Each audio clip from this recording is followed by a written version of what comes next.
Ako si Kabanong at ito ang aking kwento. O apa, balita ko pupunta ka raw sa mga liblib na baryo. Magbobolontaryo ka raw sa panggagamot? Opo, Lolo Guado. Sayang naman yung pinag-aralan ko bilang doktor kung hindi ko gagamitin yung napag-aralan ko ng ilang taon. Kung ako sa'yo, sa mga bayan ka na lang magpadistido. Masyadong mahirap kapag sa liblib na lugar. Hindi ka madaling makakabunta sa bayan. Ayos lang po yun, Lo.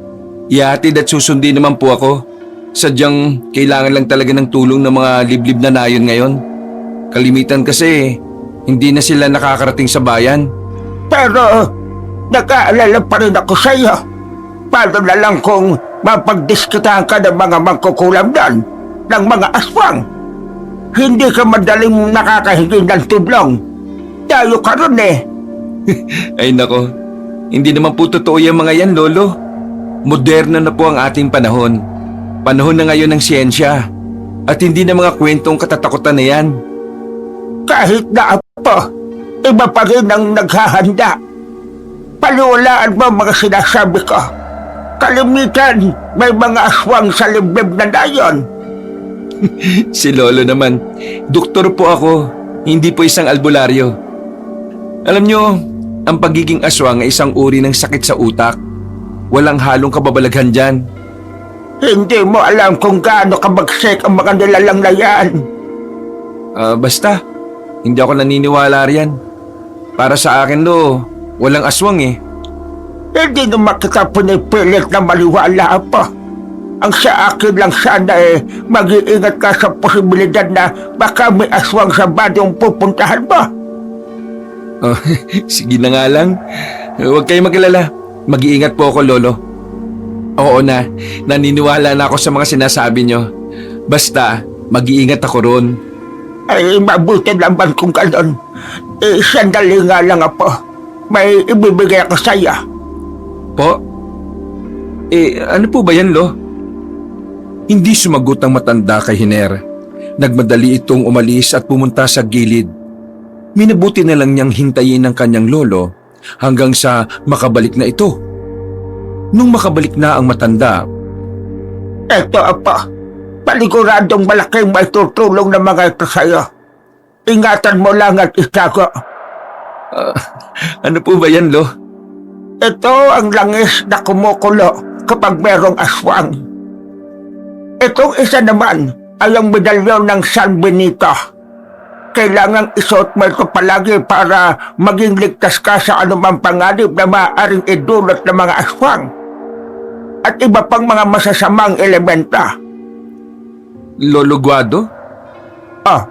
Bakit po? Pasensya na pero hindi ko matatanggap ang mga yan eh. Ano na lang ang iisipin ng mga kasama ko? Na kahit doktor ako mas naniniwala pa ako sa mga kwentong walang basihan? Huwag ka nang tumanggi o magdahilala po. Kailangan mo ito. Liblib na baryo ang pupuntahan mo at baka kung mapano ka ron. Pero Lolo, Wala nang pero-pero. Tanggapin mo ito. Kung gusto mo, itago mo na lang at gamitin mo na lang kung mapapatunayan mong totoo ang sinasabi ko patungkol sa mga aswang. ayoko Lolo Baka pagtawanan lang ako ng mga tao niyan.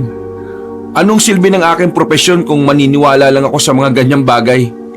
Walang mali kung maniniwala ka sa mga supernatural na bagay, apo. Mas maigi nang maging handa ka kaysa sa magsisi ka sa bandang huli. Kahit na Lolo, hindi ko po matatanggap ang ibinibigay niyo sa akin. Sige na, apo. Alang-alang na lang sa akin. Pero Lolo, Sige na, Hiner. Kahit alang-alang na nga lang sa lolo mo. Ayaw kong may mangyaring masama sa iyo ron. Huwag mo naman sana akong pag-alalahanin. ay nako, sige na nga lang po Lo. Akin na po yan. Ano ba mga yan? Ito ay agimat at pangontra. Ang langis na nakapaloob sa boting yan ay kumukulo kapag may lumalapit sa iyong masamang elemento. Ang medalyon ng San Benito naman, kapag suot mo, ay gagabayan ka nito para maiiwas ka sa mga kapahamakan at maging sa mga nilalang ng dilim. Kung ganun, sige po. Akin na lang yan. Itatago ko muna at saka na lang gagamitin kung talagang kinakailangan. Napabuntong hininga na lang si Lolo Guado sa sinabi ng kanyang apo. Nagpasalamat ito dahil sa wakas, tinanggap din ng doktor ang ibinibigay nito sa kanya. Napatitig pa ito sa mga mata ng doktor at inalam kung bukal sa loob nito na tanggapin ang medalyon. Kailan ba ang alistik niyo? Sa Biyernes po, Lolo. Bale, may susundo sa akin dito. Kung ganun, kailangan mo ring mag-ingat. Sa araw na yan, malalakas ang mga masasamang elemento. Sige po, Lolo. Mag-iingat po ako. Pagkatapos nilang mag-usap, minabuti ni Hiner na dalhin na sa kanyang silid ang ibinigay ng kanyang lolo. Itinago niya ito sa bag na kanyang dadalhin papunta sa liblib na baryo. Noon din, dahil nakaramdam siya ng antok, nagpasya siyang maigana at nang makatulog. Pagkaiga niya, napatitig pa siya sa orasan at nang makitang pasado 8:00 na ng gabi, minabuti na niyang matulog. Makaraan ng ilang oras, nagising siya dahil sa kalabog ng kanilang bubong. Ano kaya yung kalabog na yun? Teka, parang may naglalakad sa ibabaw ng bubong ha. Kinutuba ng hindi maganda si Hiner, kaya nagmadali siyang lumabas. Pumunta siya sa silid ng kanyang lolo Guado. Nung makita niya itong mahimbing sa pagtulog, napabuntong hininga na lang siya. Saglit pa siyang nanatili roon at pinagmasdan ng kanyang lolo. Mabuti pa si Lolo, mahimbing na ang pagtulog niya. Ay nako, makabalik na nga lang sa silid. Susubukan ko na lang na umidlip uli. Nang nasa kalagitnaan na ng kanyang paglalakad patungo sa kanyang silid si Hiner, nang muli siyang makarinig ng mga yabag sa bubungan. Nagtaka siya kung sino yon at inisip niyang baka merong magnanakaw na nagbabalak na pumasok sa kanilang bahay. Bago tingnan ang labas ng kanilang bahay, pumasok na muna si Hiner sa kanilang kwarto. Anong nangyari? Bakit basa yung bulsa ng bag? Tiningnan ni Hiner ang kanyang bag at namulagat ang kanyang mga mata nang makita niyang kumukulo ang langis na nasa loob ng bote. Hinawakan niya ito para sana kunin ang takip, ngunit nagulat siya dahil mainit yon. Gayunpaman, nagawa pa rin niyang makuha ang maliit na bote at kunin ang takip nito. Hindi kaya masamang elementong nasa ibabaw ng bubong? Hindi. Hindi totoo mga yun eh. Baka nagkataon lang. Hinintay ni Hiner na kumalma ang pagkulo ng langis. Subalit hindi pa rin yun tumitigil. Dahil dito, inilapag na muna niya yon sa tapat ng kanyang bintana saka nagmadaling lumabas. Pumunta ulit siya sa silid ng kanyang lolo at naabutan niyang gising na ito. Walang yang aswang yan! Bumisita na naman! Ano kaya ang pakay na rito? Aswang po? Ibig sabihin, yan ang gumagawa ng ingay sa bubungan natin? Oo, Apo. Kaya nga bigla akong nagising eh. Hindi ko alam kung tayo ang pakay niya. Pero hindi naman totoo mga nilalang na yun, di ba? Sandali. Titingnan ko kung totoo ngang aswang ang nasa bubungan natin. Huwag na, Apo. Baka kung paano ka pa. Sige lang. Walang mangyayari sa akin. Sandali lang po to. Pinigilan pa na matanda si Hiner. Subalit, hindi nito pinakinggan ang sinabi ng kanyang lolo. Pagkalabas niya, tiningnan niya ang kanilang bubong. Napakunot noo siya at nagmatsyag ng ilang minuto. Wala naman ah. Nasabi ko na nga ba eh. Bungang isip lang yung mga nilalang na yan eh. Si Lolo talaga oh. Nagmamadaling bumalik sa loob ng kanilang bahay si Hiner. Nung naroon na siya, sinabi niya sa kanyang lolo na walang kung anumang nilalang sa labas ng kanilang bahay. Hindi naman kumbinsido ang matanda. Pero mas pinili niyang huwag nang mag-abala pa patungkol doon. Pabayaan mo na. Matulog na lang ulit tayo. Baka nakaalis na ang aswang na yan. Baka nga po, Lolo. O baka naman talagang wala namang aswang. Tinatakot niyo lang yata ako eh. Hindi kita tinatakot. Kanina, may naglalakad sa bubong. May narinig din akong paghuli ng tik-tik. Ay, nako Lolo. Sige na nga, oo na. Naniniwala na talaga ako. O sige po, babalik na ako sa pagtulog ah. May trabaho pa ako bukas eh. Sige, Apo. Basta, wag mong iwawala ang mga ibinigay ko, ha? Magagamit mo yung kapag naroon ka na sa liblib na patio. Opo, Lolo. Hindi na lumingon pa si Hiner. Bumalik siya sa kanyang silid upang matulog ulit. Dumaan ang ilang araw at itinutok niya ang kanyang sarili sa pagtatrabaho. Pagdating ng araw ng Biyernes, Lolo Guado, aalis na po ako. Hindi din po ako magtatagal sa baryong yon. Lilipat kasi agad kami sa ibang bayan eh. At doon na naman magkakaroon ng medical mission. Ay, sige, Apo. Kilatisip ang mabuti ang mga taong makakasalamuha mo. Pakiramdaman mo ang taong makakaharap mo. Opo, Lolo. Gagawin ko po. Ay, isa pa pala. Ano po yun, Lo? Ang medalyon, isuot mo kapag naroon ka na. Proteksyon mo yan laban sa mga masasamang elemento. Pati na rin sa masasamang tangka ng kapwa mo. Sige po, Lolo. Susundin ko yung habilin nyo. Muling nagpaalam si Hiner kay Lolo Guado. Sakto ring may narinig siyang busina ng sasakyan sa labas ng kanilang bahay. Kaya umalis na siya. Habang palis siya sa kanilang tirahan, napailing siya sa mga sinabi ng kanyang lolo. Pagkalabas niya, nagkataong may dumaan na truck na naglalaman ng mga basura. Ang medalyon at langis na pangontra kuno sa mga masasamang elemento. Agad na kinuha yun ni Hiner sa bulsa ng kanyang bag at walang pagdadalawang isip na itinapon yon sa truck. Napatitig pa sa kanya ang dalawang lalaking naroroon. Pero hindi na lamang niya pinansin ang mga ito. Hindi totoo mga aswang. Siyensya lang ang batayan ng lahat at hindi ang mga kwentong imbento pa sa panahon ng kopong-kopong. Bumuntong hininga siya at lumapit na lang sa sasakyang naghihintay sa kanya. Minabuti niyang pumasok doon para makapagsimula na ng kanilang biyahe. Napangiti pa siya sa driver na nakatokang maghahatid sa kanya patungo sa liblib na baryo. Agandang umaga, Doc Hiner. Tayo na. Baka tanghaliin tayo sa pagpunta sa baryo kung saan kayo manggagamot. Magandang umaga rin po, Mang Mario. Sige po. Mukha nga tatanghaliin tayo nito eh. Malayo ba talaga yung baryong yon?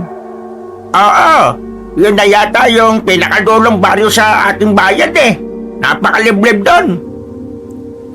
Ganun ba? Oy, sige, ayos lang po.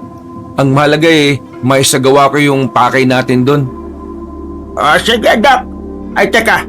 Ano ba yung itinapon nyo sa truck ng basura? Nakita kong may itinapon kasi kayo ron eh. Mukhang hindi naman ho yung basura. Mga bigay ni Lolo. Bote yun na may lamang langis at medalyon na kung tawagin niya San Benito. Ano ha? Bakit may itinapon yan, Doc? Hindi naman ho kasi totoo yung mga sinasabi ni Lolo. Pangontra raw yun sa mga aswang. Hindi naman totoo mga aswang, hindi ba? Pero hindi mo na sana itinapon, Doc Hiner.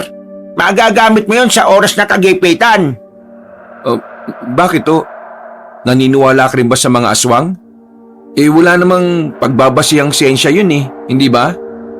Wala nga, pero hindi naman po masama kung maniniwala kayo. Paano nga kung hindi ako naniniwala? Mas matimbang pa rin ho kasi sa akin ang siyensya kaysa sa mga kwentong bayan na yan. Hindi ko po kayo pinipilit sa inyong paniniwala, Doc, pero liblib na baryo ang inyong pupuntahan. Hindi natin alam kung ano ang ating madadatnan doon. Bahala na. Basta ako, hindi ako naniniwala. Panakot lang yan sa mga bata na mga matatanda. Basta po pag magpapasundo kayo tumawag lang kayo sa akin, ha? Sige ho, Mang Mario. Sige na. Idip na po muna ako ha. Malayo pa naman siguro yung lalakbay natin. Talagang malayo pa, Dok. Mas maigi nga pong umidlip na po muna kayo. Pagdating natin sa liblib na baryong yon, saka na lang kita gigisingin. Sige po. Maraming salamat po, Mang Mario. Kampanting napaidlip si Hiner. Samantala, nabalisa naman si Mang Mario habang patungo sila sa liblib na baryo. Kinutuban siya ng hindi maganda. Gayunpaman, mas pinili pa niyang kimkimin ang takot na kanyang nararamdaman. Makaraan ng mahigit 3 oras. Dok Hiner! Dok! Isang baryo na lang po at makakarating na rin tayo doon sa nayon kung saan kayo manggagamot. Ganun ba? Sige, ihanda ko na yung mga gamit ko. Sige, Dok. Mag-iingat kayo ron, ha? Hindi natin alam kung anong uri ng mga tao niyong makakasalamuha ron. Maraming salamat po sa pag-aalala, Mang Mario. Sige ho, mag-iingat po ako. Hindi naman siguro nila ako kakainin, hindi ba? Hindi naman ho siguro. Pero basta, huwag kang masyadong magtitiwala, ha? Hindi natin alam kung anong limang meron sa baryong ito. Hindi mo na ho sana itinapon kasi yung bigay ng lolo ninyo, Bakit naman ho? Pangontra kasi yon. Mas may lalayo ka sa disgrasya kung hawak mo mga bagay na yon. Sige lang.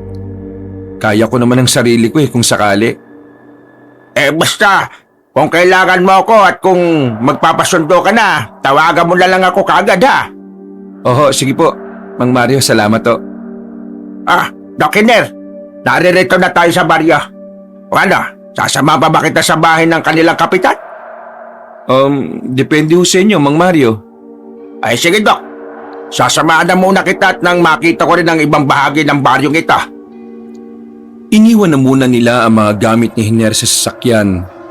Nagganap sila ng mga taong mapagtatanungan kung saan ang bahay ng kapitan doon. Kalaunan, may nakapagturo sa kanila.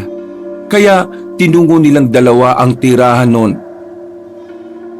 Magandang araw po. Ako nga po pala si Doc Hiner. Kayo palang doktor na ipinadala rito. Ako nga pala si Ingo, ang kapitan ng baryong ito. Opo, ako nga po. Ikinagagalak kong makilala kayo, Kapitan Ingo. Ako rin, Doc Hiner. Teka, saan ba mga gamit mo? Ilang araw ka ba rito? Hindi ko po alam, Kapitan Ingo Siguro, hanggat may nagpapagamot sa akin dito, mananatili ako. Ganun ba? Ay sige, dito ka na lang manatili sa bahay ko. Dito, ligtas ka. Sige po, Kapitan Ingo. Maraming salamat po. Teka, wala ka bang dalang mga gamit? Meron po, nasa sasakyan pa namin. Sige. Sabihan ko na lang yung ibang tanod dito na dalhin ang mga gamit mo dito sa bahay. Naka, wag na po. Ako na lang po ang bahala. Kaya ko naman po yung Kapitan Ingo. Sigurado po ba kayo, Mang Mario? Oo naman. Magaan lang yon. Teka, sandali lang, ha? Umalis si Mang Mario para kunin ang mga gamit ni Hiner sa loob ng sasakyan.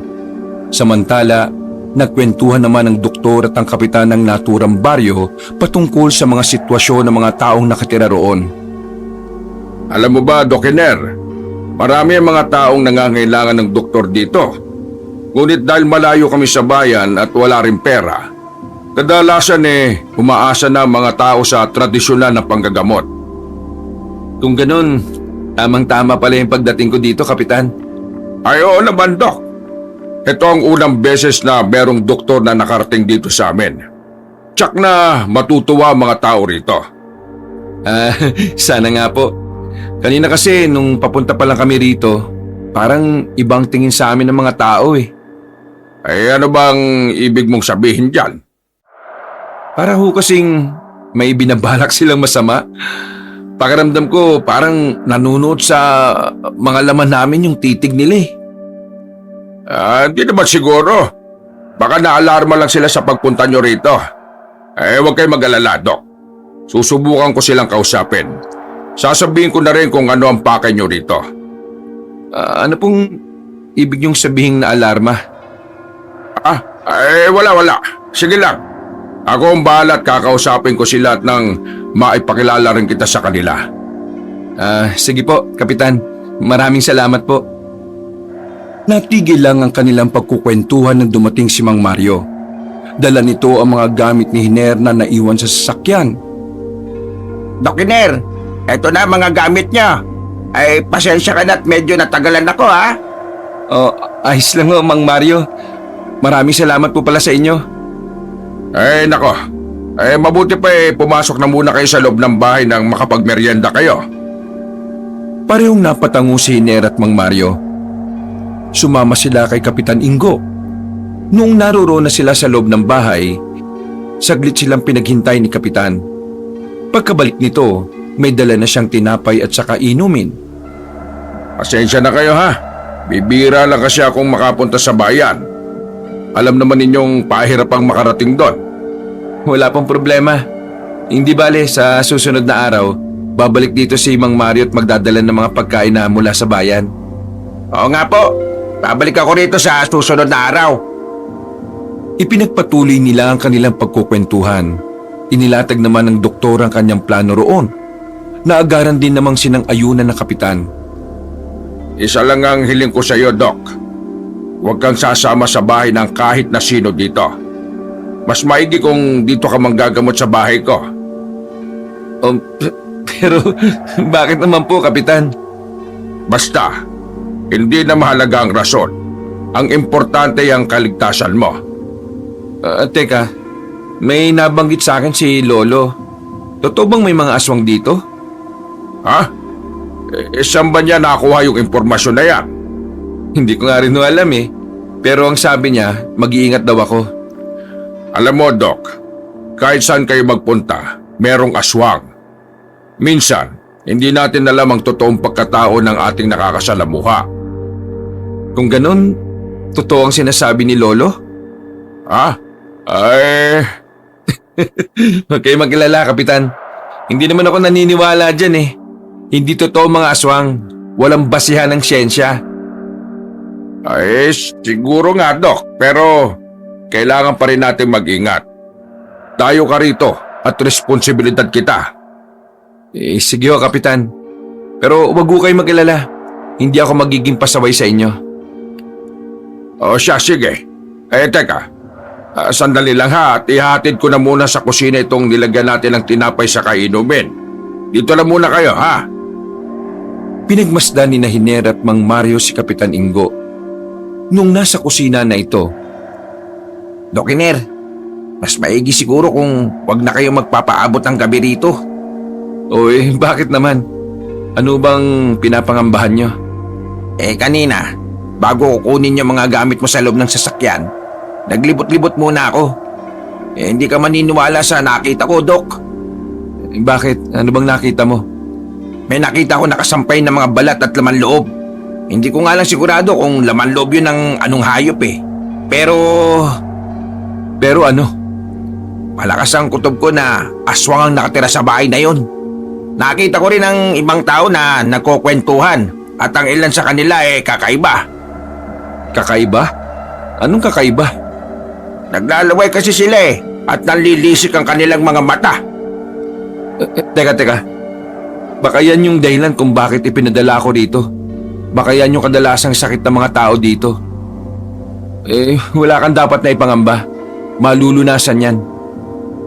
Baka siyang kutob ko, Doc Ano naman, Mang Mario?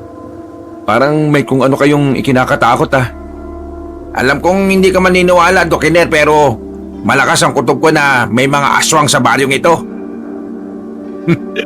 Si Mang Mario talaga Huwag ka na magbiro ng ganyan. Alam mo naman na hindi ako naniniwala sa mga yan, di ba? Pero, Doc Iner, hindi ako maaaring magkamali.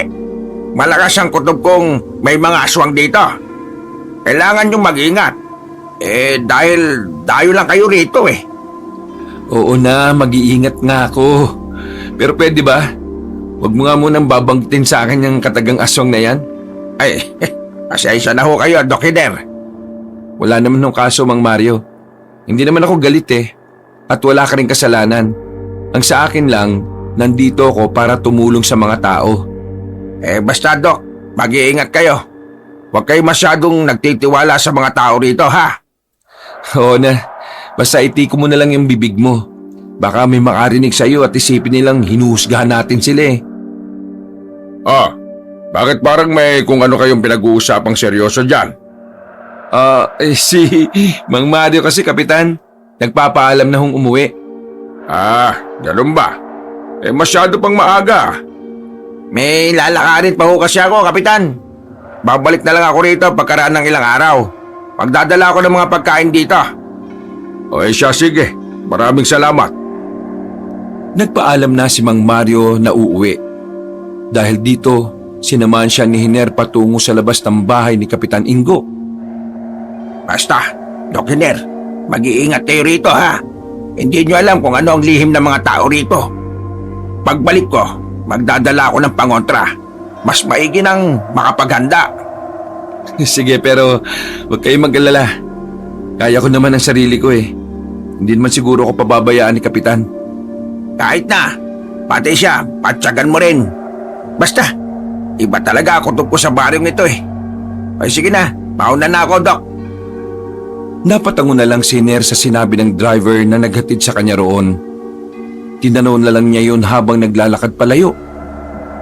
Habang pinagmamasdan niya ang driver, bahagya siyang kinilabutan sa mga sinabi nito. Hindi totoo yung mga aswang. Baka may sakit lang ang mga tao rito, kaya nakakaganon sila. Hindi bali na nga. Sasabihin naman sa akin ni Kapitan kung sakali mang may kakaiba sa mga tao rito. Agad na bumalik si Hiner sa loob ng bahay ni Kapitan Ingo. Nang naroon na siya, Dok, dumito ka muna sa bahay ko at magpahinga. Ipapatawag ko lang ang mga tao para makausap ko sila patungkol sa inyong pakay rito. Sige ho, Kapitan. Mas maigi nga hong dito na lang muna ako. Napagod din kasi ako sa biyahe ko eh. Mas mainam nga, Doktor. Para naman meron kang lakas kapag nagsimula ng magpatingin sa iyo mga tao rito. Susubukan ko silang kausapin na bukas. Para makapagsimula ka na sa kung ano man ang pakay mo rito. Opo, sige po, Kapitan. Bago umalis, inihatid na muna ni Kapitan Ingo si Hiner sa silid, kung saan ito mananatili. Binigyan na rin siya ng banig, unan at kumot ang doktor. Kapag may tumawag dito at hindi pa ako nakakauwi, wag ka magbubukas, ha? Po? Bakit naman po, Kapitan? Basta. Malalaman mo rin yan, Dok, pero hindi sa ngayon. Sige na, dito ka na lang muna, ha? Opo, sige po, Kapitan. Nagmamadaling umalis ang Kapitan. Nang wala na si Kapitan Ingo, naisipan ni Hiner ang umikot sa buong bahay. Ano kaya meron sa baryong ito? Parang may kung anong itinatago si Kapitan Ingo. Si Mang Mario naman, parang may kung anong kinatatakutan. Ano nga bang lihim ng liblib na lugar na ito? Nagmasid si Hiner sa loob ng bahay ng Kapitan. Nagkagilap siya ng mga bagay na pwedeng makapagbigay sa kanya ng impormasyon patungkol sa lihim ng kanilang nayon. Subalit kahit saan siya maghanap ay wala siyang makita. Nasa kalagitnaan siya ng paghahagilap niya roon na makarinig siya ng yabag na papalapit sa tapat ng pintuan. Bunsod nito, naglakad siya palapit doon. Bubuksan na sana niya ito nang bigla niyang maalala ang sinabi ni Kapitan Ingo. Hindi. Baka hindi si Kapitan yan. Hintayin ko na lang munang may tumawag sa pangalan ko. Makaraan ng ilang sandali, merong kumatok ng ilang beses. Nung una, wala siyang marinig na boses. Kaya naghintay pa siya ng ilang minuto. Subalit pagkalipas ng halos 3 minuto, may tumawag sa labas. At hindi yun boses ni Kapitan Ingo. Kinutuban ng hindi maganda si Hiner, kaya maraan siyang pumasok sa kanyang silid. Nabunutan na lang siya ng tinik sa kanyang lalamunan nang maging tahimik ang paligid. Sino kaya yung taong yun? Anong pakay niya sa akin? Kailangan malaman to ni Kapitan Ingo. Lumipas pa ang 1 oras, nakabalik na si Kapitan Ingo. Dahil dito, lumabas si Hiner sa kanyang silid at sinalubong ang kapitan. Nakausap ko na ang mga taga rito. Payag sila bukas. Magsisimula ka sa panggagamot sa kanila. Mabuti naman po kung ganun, kapitan. Makakapagpahinga ako mamayang gabi. Oo, Doc. Teka. Wala bang pumunta rito? Meron no eh. Ilang beses nga akong kumatok pero hinayaan ko na lang. Nang lumaon, nawala yung pagkalabog ng pinto. Baka umalis din kaagad kung sino man yon. Sinasabi ko na nga ba eh. Mabuti na lang at hindi mo pinagbuksan. Bakit to, kapitan? Sino ba yon? Hindi ko alam kung sino. Pero malakas ang kutob ko na mga taga rito lang din yan. Malamang, mga taong walang matinong ginagawa sa buhay. Huwag kang mag-alala. Hindi na sila babalik dito hanggat nandirito ako. Pero bakit po kumakatok sila? Ikaw ba sadya nila o ako? Malamang ako. Pero hindi rin natin may aalis ang posibilidad na ikaw. Ako ho? Bakit po ako?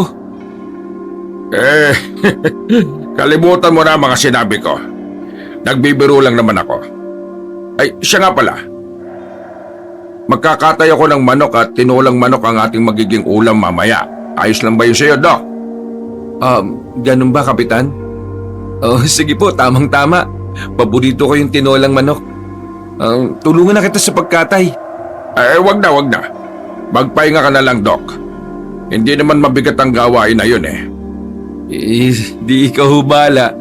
Pero kung kailangan nyo ng tulong tawagin nyo lang ako. Napatungo na lang si Kapitan Ingo. Noon din, umalis siya at bumaba sa kanyang bahay. Makaraan ng ilang sandali, nakarinig si Hiner ng ingay ng manok. Napangiti na lang siya nang maisip ang lulutuing ulam ng kapitan. Nagpasya na muna siyang umidlip at nang makapagpahinga. Pagkalipas ng halos 2 oras, Doc Hiner, luto na ang ulam natin. Tayo na at nang makapag-apunan na. Sige po, kapitan. Tumungo sila sa kusina at agad na sinimula ng kanilang paghahapunan. Nasa kalagitnaan sila ng kanilang pagkain nang makarinig sila ng sunod-sunod na yabag sa labas ng bahay ng kapitan. Kapitan Ingo, mukhang may mga taong pabalik-balik dito sa labas ng tirahan nyo Huwag mo lang intindihin yon. Baka may mga dumadaan talaga sa tapat ng aking bahay. Pero parang umaaligid lang naman sila rito Hindi ko alam, Doc. Teka. Ipagpatuloy mo lang muna yung pagkain mo ha at titingnan ko sa labas kung sino mga yon. Sige ho, kapitan. Lumabas ng kanyang bahay si Kapitan Ingo upang alamin kung sino ang umaaligid sa labas ng kanyang bahay. Subalit, nang naroon na siya, wala naman siyang nakitang tao roon. Alam ko kung anong inyong pakay. Huwag na ninyong ituloy yan at baka pagsisiyan lang ninyo sa bandang huli. Kilala niyo ako at wala akong sinasanto. Dahil sa naging pagsigaw ng kapitan, napadungaw na rin si Hiner sa bintana. Oh, kapitan, sino bang nanariyan at parang pinagagalitan nyo? Wala nga, Doc Hiner eh. Tiningnan ko ang paligid pero wala namang tao. Baka nga napadaan lang talaga. Sige na, ipagpatuloy na lang natin ang pagkain natin at nang makapagpahinga na tayo. Sige o, kapitan. Maaga pa naman tayo magsisimula bukas. Bumalik si Kapitan Ingo sa loob ng kanyang bahay at tinapos nilang dalawa ang kanilang paghapunan. Nung tapos na sila, minabuti nila ang magpahinga. Pagkapasok ni Hiner sa kanyang silid, nagpasya siyang mahiga agad. Sinubukan niyang umidlip, subalit kahit na anong gawin niya, hindi siya dinadalaw ng antok. Ano ba itong nangyayari sa akin? Bakit hindi ako inaantok? Namamahay ba ako? Habang sinisikap ng doktor ang makatulog, sumagi sa kanyang isipan ang patungkol sa taong pumunta sa bahay ng kapitan at kumatok ng ilang beses. Naalala rin niya ang mga yabag na narinig nila habang kumakain. Kaya nakaramdam siya ng bahagyang takot. Hindi totoo yung mga aswang. Hindi. Baguhan lang ako sa lugar na ito kaya ganito ang nararamdaman ko. Nasa kaligitnaan ng kanyang pag-iisip si Hiner na makarinig siya ng mga pagkatok sa pinto ng bahay ni Kapitan Ingo. Oh, sino kaya yung kumakatok na yun? Bakit parang nagmamadalit na tataranta? Babangon na sana ang doktor at titingnan kung sino ang kumakatok nang marinig niya si Kapitan Ingo na nagtanong kung sino ang nasa labas. Bunsod nito, minabuti ni Hiner na bumangon na lang at lumapit na rin sa kanyang silid. Pagkalabas niya, naabutan niyang palabas din si Kapitan Ingo. Sino ba yung kumakatok? Ang gabi na. Di ko nga rin alam eh. Tinatanong ko nga, Dok, pero hindi naman tumutugon. Sandalit, susubukan kong silipin kung sinong nasa labas. Bigla ang naging balisa ang kapitan. Napansin naman ng doktor ang kakaibang kilos nito. Kaya, sino ho ba yung kapitan? Huwag ka munang maingay, Dok. Sinisigurado ko pa. Hindi maganda kutob ko eh. Parehong natigilan ng dalawa na makarinig sila ng boses sa labas. Kapitan! Kapitan! Tulungan po ninyo ako! Ang ano ko po! Ah, di ba? Ikaw pala yan! Gabi na! Ano ba nangyari? Ang ano ko, kailangan ng tulong ng doktor! Dali mo na lang siya rito. Nagpapahinga na si Doc Hiner eh. Pero, mas mainam kung sumama siya sa akin sa bahay namin. Hindi maaari. Kung talagang gusto mong humingi ng tulong sa doktor, dali mo rito ang anak mong may sakit. Bakit naman? Payagan mo na akong isama ang doktor. Ibabalik ko naman siya. Ihatid ko siya mamaya. Hindi maaari. Kayo ang humihingi ng tulong. Hindi naman mahirap buhatin ang anak mo ah. Dalhin mo na lang dito. At bakit naman, Kapitan? Ano kaya ang rason mo at parang ayaw mong pasamahin sa akin ng doktor? Kilala kita, Gimo. Hindi ko ibibigay sa iyo si Doc Hiner. Dadaan muna kayo sa ibabo ng bangkay ko. Kung gusto niyo magpagamot, dali mo rito ang anak mo. Ah, kilala mo ako, Kapitan. At alam mo kung ano ang kaya kong gawin. Oo, alam ko. Kaya nga hindi ako papayag na matulad ang doktor sa iba pang ipinadalang tao rito. Hindi ko siya ibibigay sa inyo.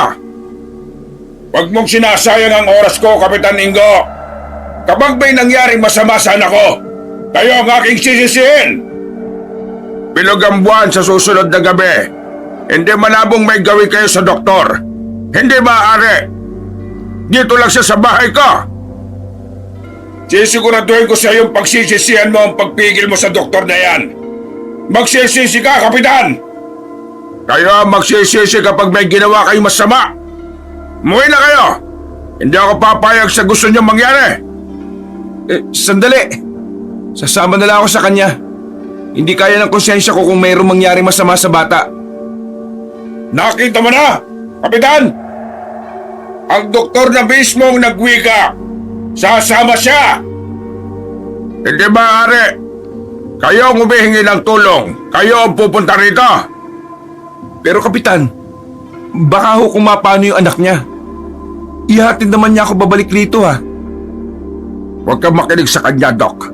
Gimmick lang niya yan. Gusto kanilang sumama sa kanilang bahay dahil... Huwag kang magmalinis, Kapitan! Alam ko ang baho mo at kailanman hindi mo matatakasan kung anong iyong pinagmulan! Umalis na kayo rito! Baka mamaya kung ano pa mangyari. Huwag na huwag niyong pakikialaman ang doktor! Hindi ko may papangako. Pero isang bagay lang ang masisiguro ko. Hindi siya makakalabas ng buhay rito! Patawa-tawang umalis si Mang Gimo sa tapat ng bahay ng kapitan. Ilang beses pang napalingon ito at napatitig ng mabalas si kay Hiner. Kapitan, bakit hindi tayo sumama sa kanya? Baka talagang kailangan ng anak niya yung tulong ko. Huwag kang maliwala sa kanya. Ang mga kagaya ni Gimo ay hindi dapat na pinagkakatiwalaan. Bakit parang may kakaiba sa kanya? Pakiramdam ko'y nagbabanta siya sa inyo Pabayaan mo na yon. Basta, sa baryong ito, wala kang dapat na pagkatiwalaan kung hindi ako lang. Bakit naman ho? Sapagkat hindi mo alam kung ano ang mga kwento ng mga tao rito. Hindi mo magagawang arukin ang laman ng kanilang puso at isipan. Ano ho bang pakay nila? At bakit gusto nila akong isama sa kanilang bahay? Sasabihin ko sa iyo. Pero ipangako mong wala kang ibang pagsasabihan. Kung ano man ang nakita o narinig mo sa baryong ito, iiwan mo lang dito. Sige po, Kapitan. Ang gimo na yon ay ang pinuno ng mga aswang sa lugar na ito. Kapag may dayo rito, dinadala niya ang mga tao sa kanilang bahay. At kailanman, hindi na yon nakikita pa. Aswang? Hindi ba mga kwentong katatakutan lang sila? Hindi naman sila totoo? Saka wala ring matibay na batayan ng siyensya tungkol sa usaping yan. Yun ang inaakala mo, Doc. Ang mga tao rito, normal kapag may araw.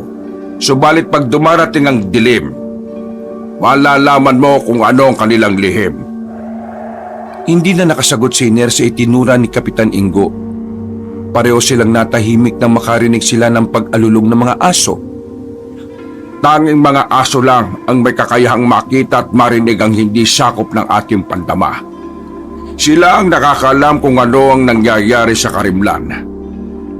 Hindi ho ba kapag umaalulong ang aso posibleng may karamdaman sila? Hindi sa lahat ng pagkakataon. Kagaya ngayon, umaalulong sila dahil may nakikita sila sa paligid. Ano naman kaya kanilang nakikita? Mga aswang. Mga nilalang ng dilim na hayok sa laman ng tao. Paniguradong nakauwi na si Gimo at ipinagbigay alam na niya sa mga kasama niya ang kanilang plano. Kung ganun ho anong gagawin natin? Huwag ka matakot. Hindi tayo pababayaan ng Diyos.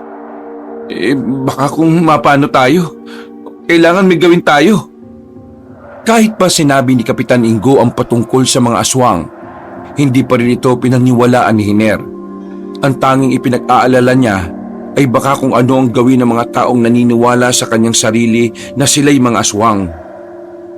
Dito ka lang muna, Doc. May kukunin muna ako sa silid ko.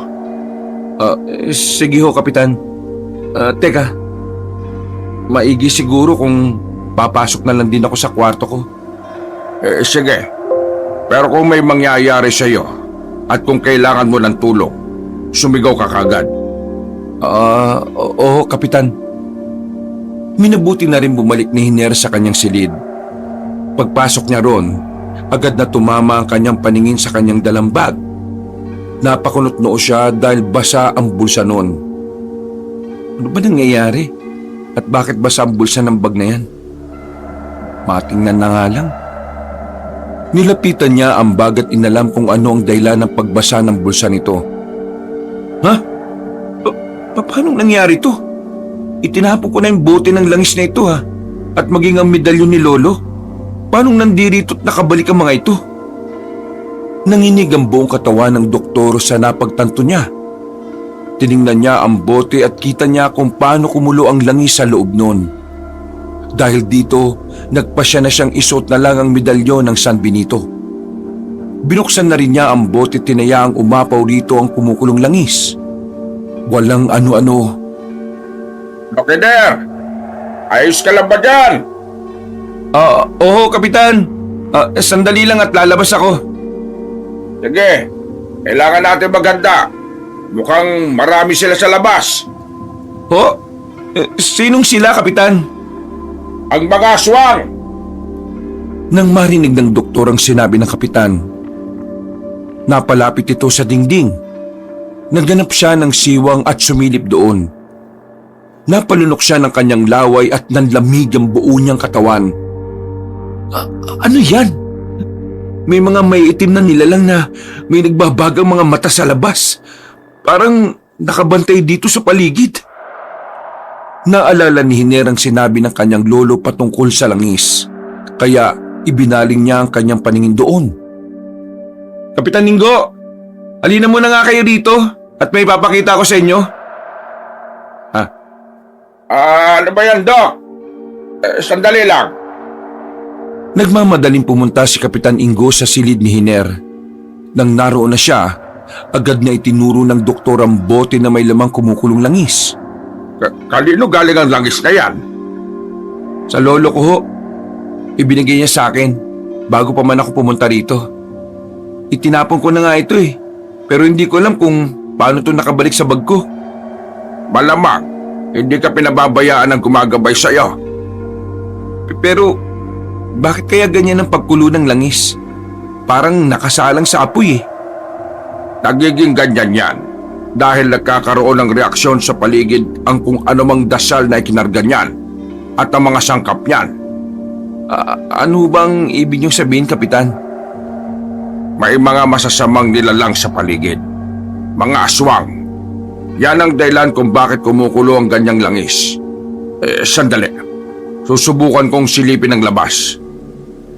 Sumilip sa labas si Kapitan Ingo. Makaraan ng ilang sandali, ibinaling niya ang kanyang pansin sa doktor. Ano bang nasa labas, Kapitan? May nakita ko mga may itim na nilalang na nagbabaga ang kanilang mga mata. Mga aswang. Sila ang mga umaaligid dito.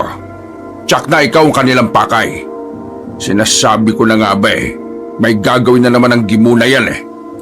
Ano bang dapat nating gawin? Baka nanganganib tayo sa kanila. Huwag ka matakot. Susubukan ko silang kausapin. Kailangan mapaalis ko sila rito nang walang nagaganap na kumusyon. Sasama ako sa inyo, Kapitan. Huwag na, Dr. Hiner. Ako na lang. Baka kasi biglang maging agresibo mga yun eh kapag nakita ka nila. Ano ba pwede kong gawin? Bantayan mo na lang ang bote. Sabihin mo sa akin kapag mas lalo pang kumulo. Bakit to? Ano po magiging ibig sabihin nun? Ibig sabihin yan, may malakas na aswang dito sa paligid. Kailangan natin maghanda.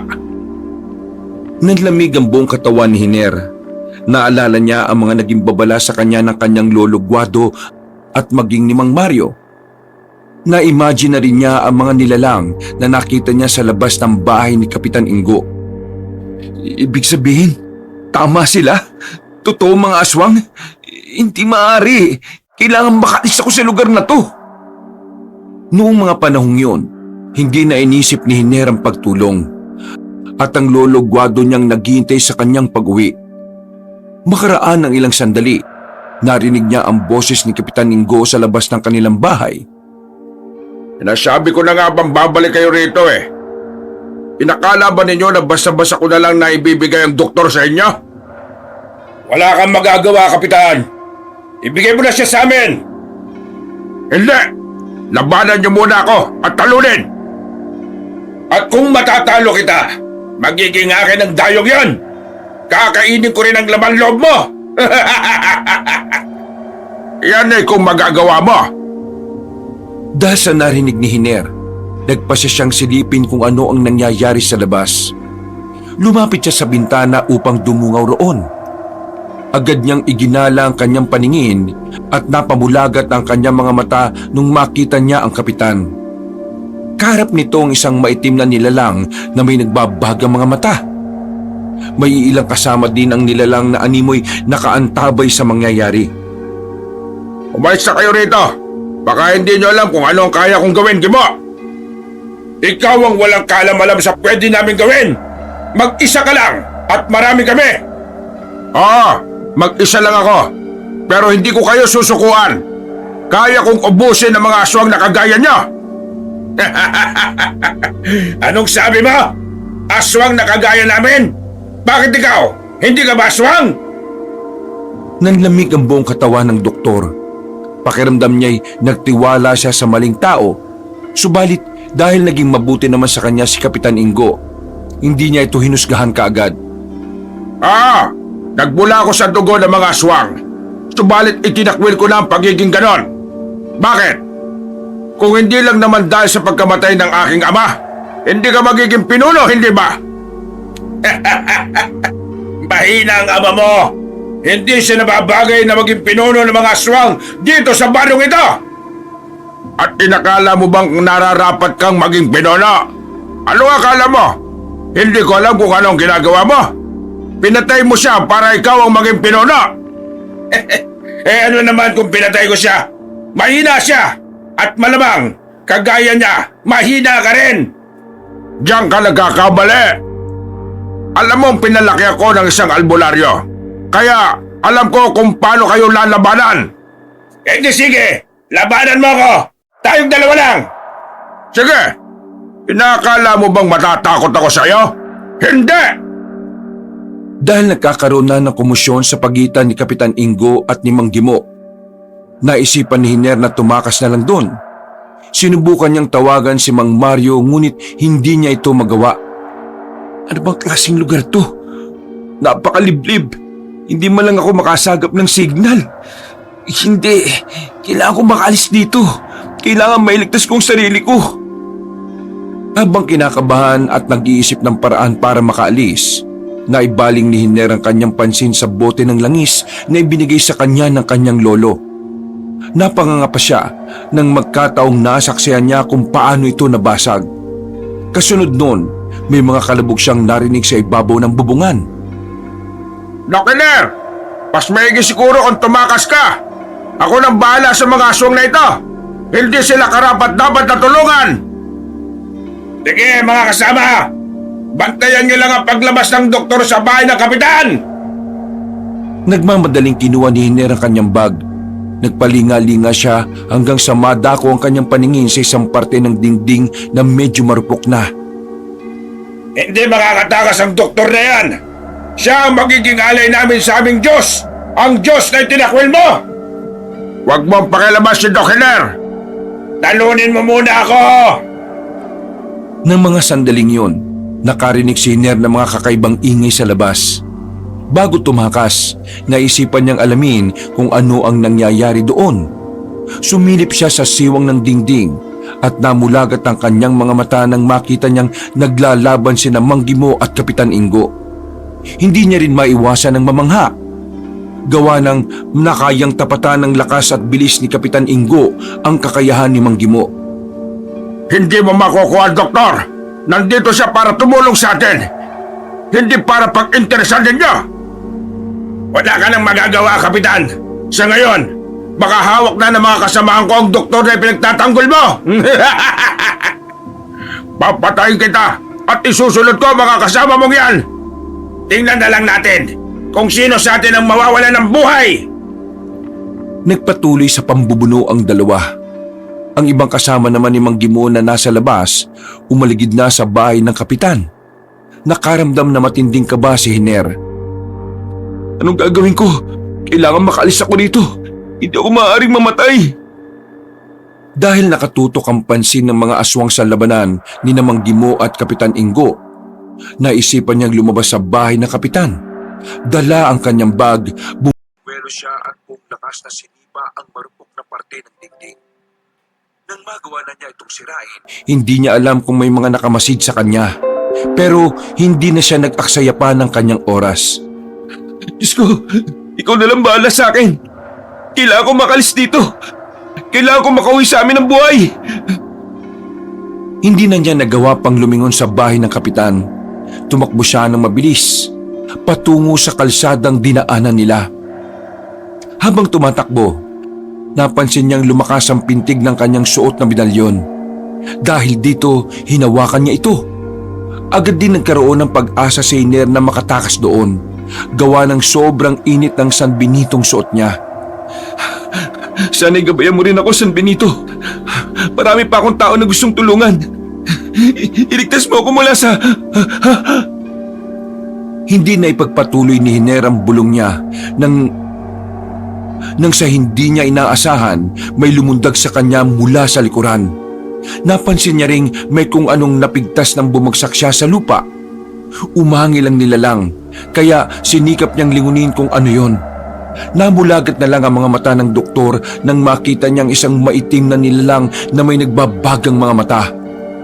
Buwaghag din ang buhok nito at naglalaway ng malapot. Lubayan mo ako! Alis! Umalis ka sabi! Inaakala mo bang makakatakas ka rito? Hindi ka na makakauwi sa inyo. Magiging pagkain ka na rin namin, kagaya ng ibang dayo sa lugar na ito. Sino ka? Lubayan mo ako! Ako lang naman ang asawa ng pinuno ng mga aswang dito. Kung ganon, tama ang hinala ko. Aswang ka nga.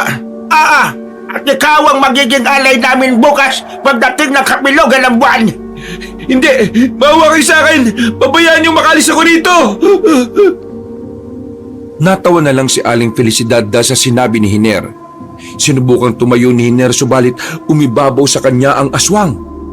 Ng mga sandaling yon, kinapa ng doktor ang kanyang medalyon upang sana'y ilapit sa mukha ni Aling Felicidad. Ngunit natigilan siya nang mawaring naiwala niya ito. Sa ayaw at sa gusto mo, isasama kita sa pook alayan namin. Doon, mananatili ka hanggang bukas ng gabi. Magiging pagkain ka na bukas.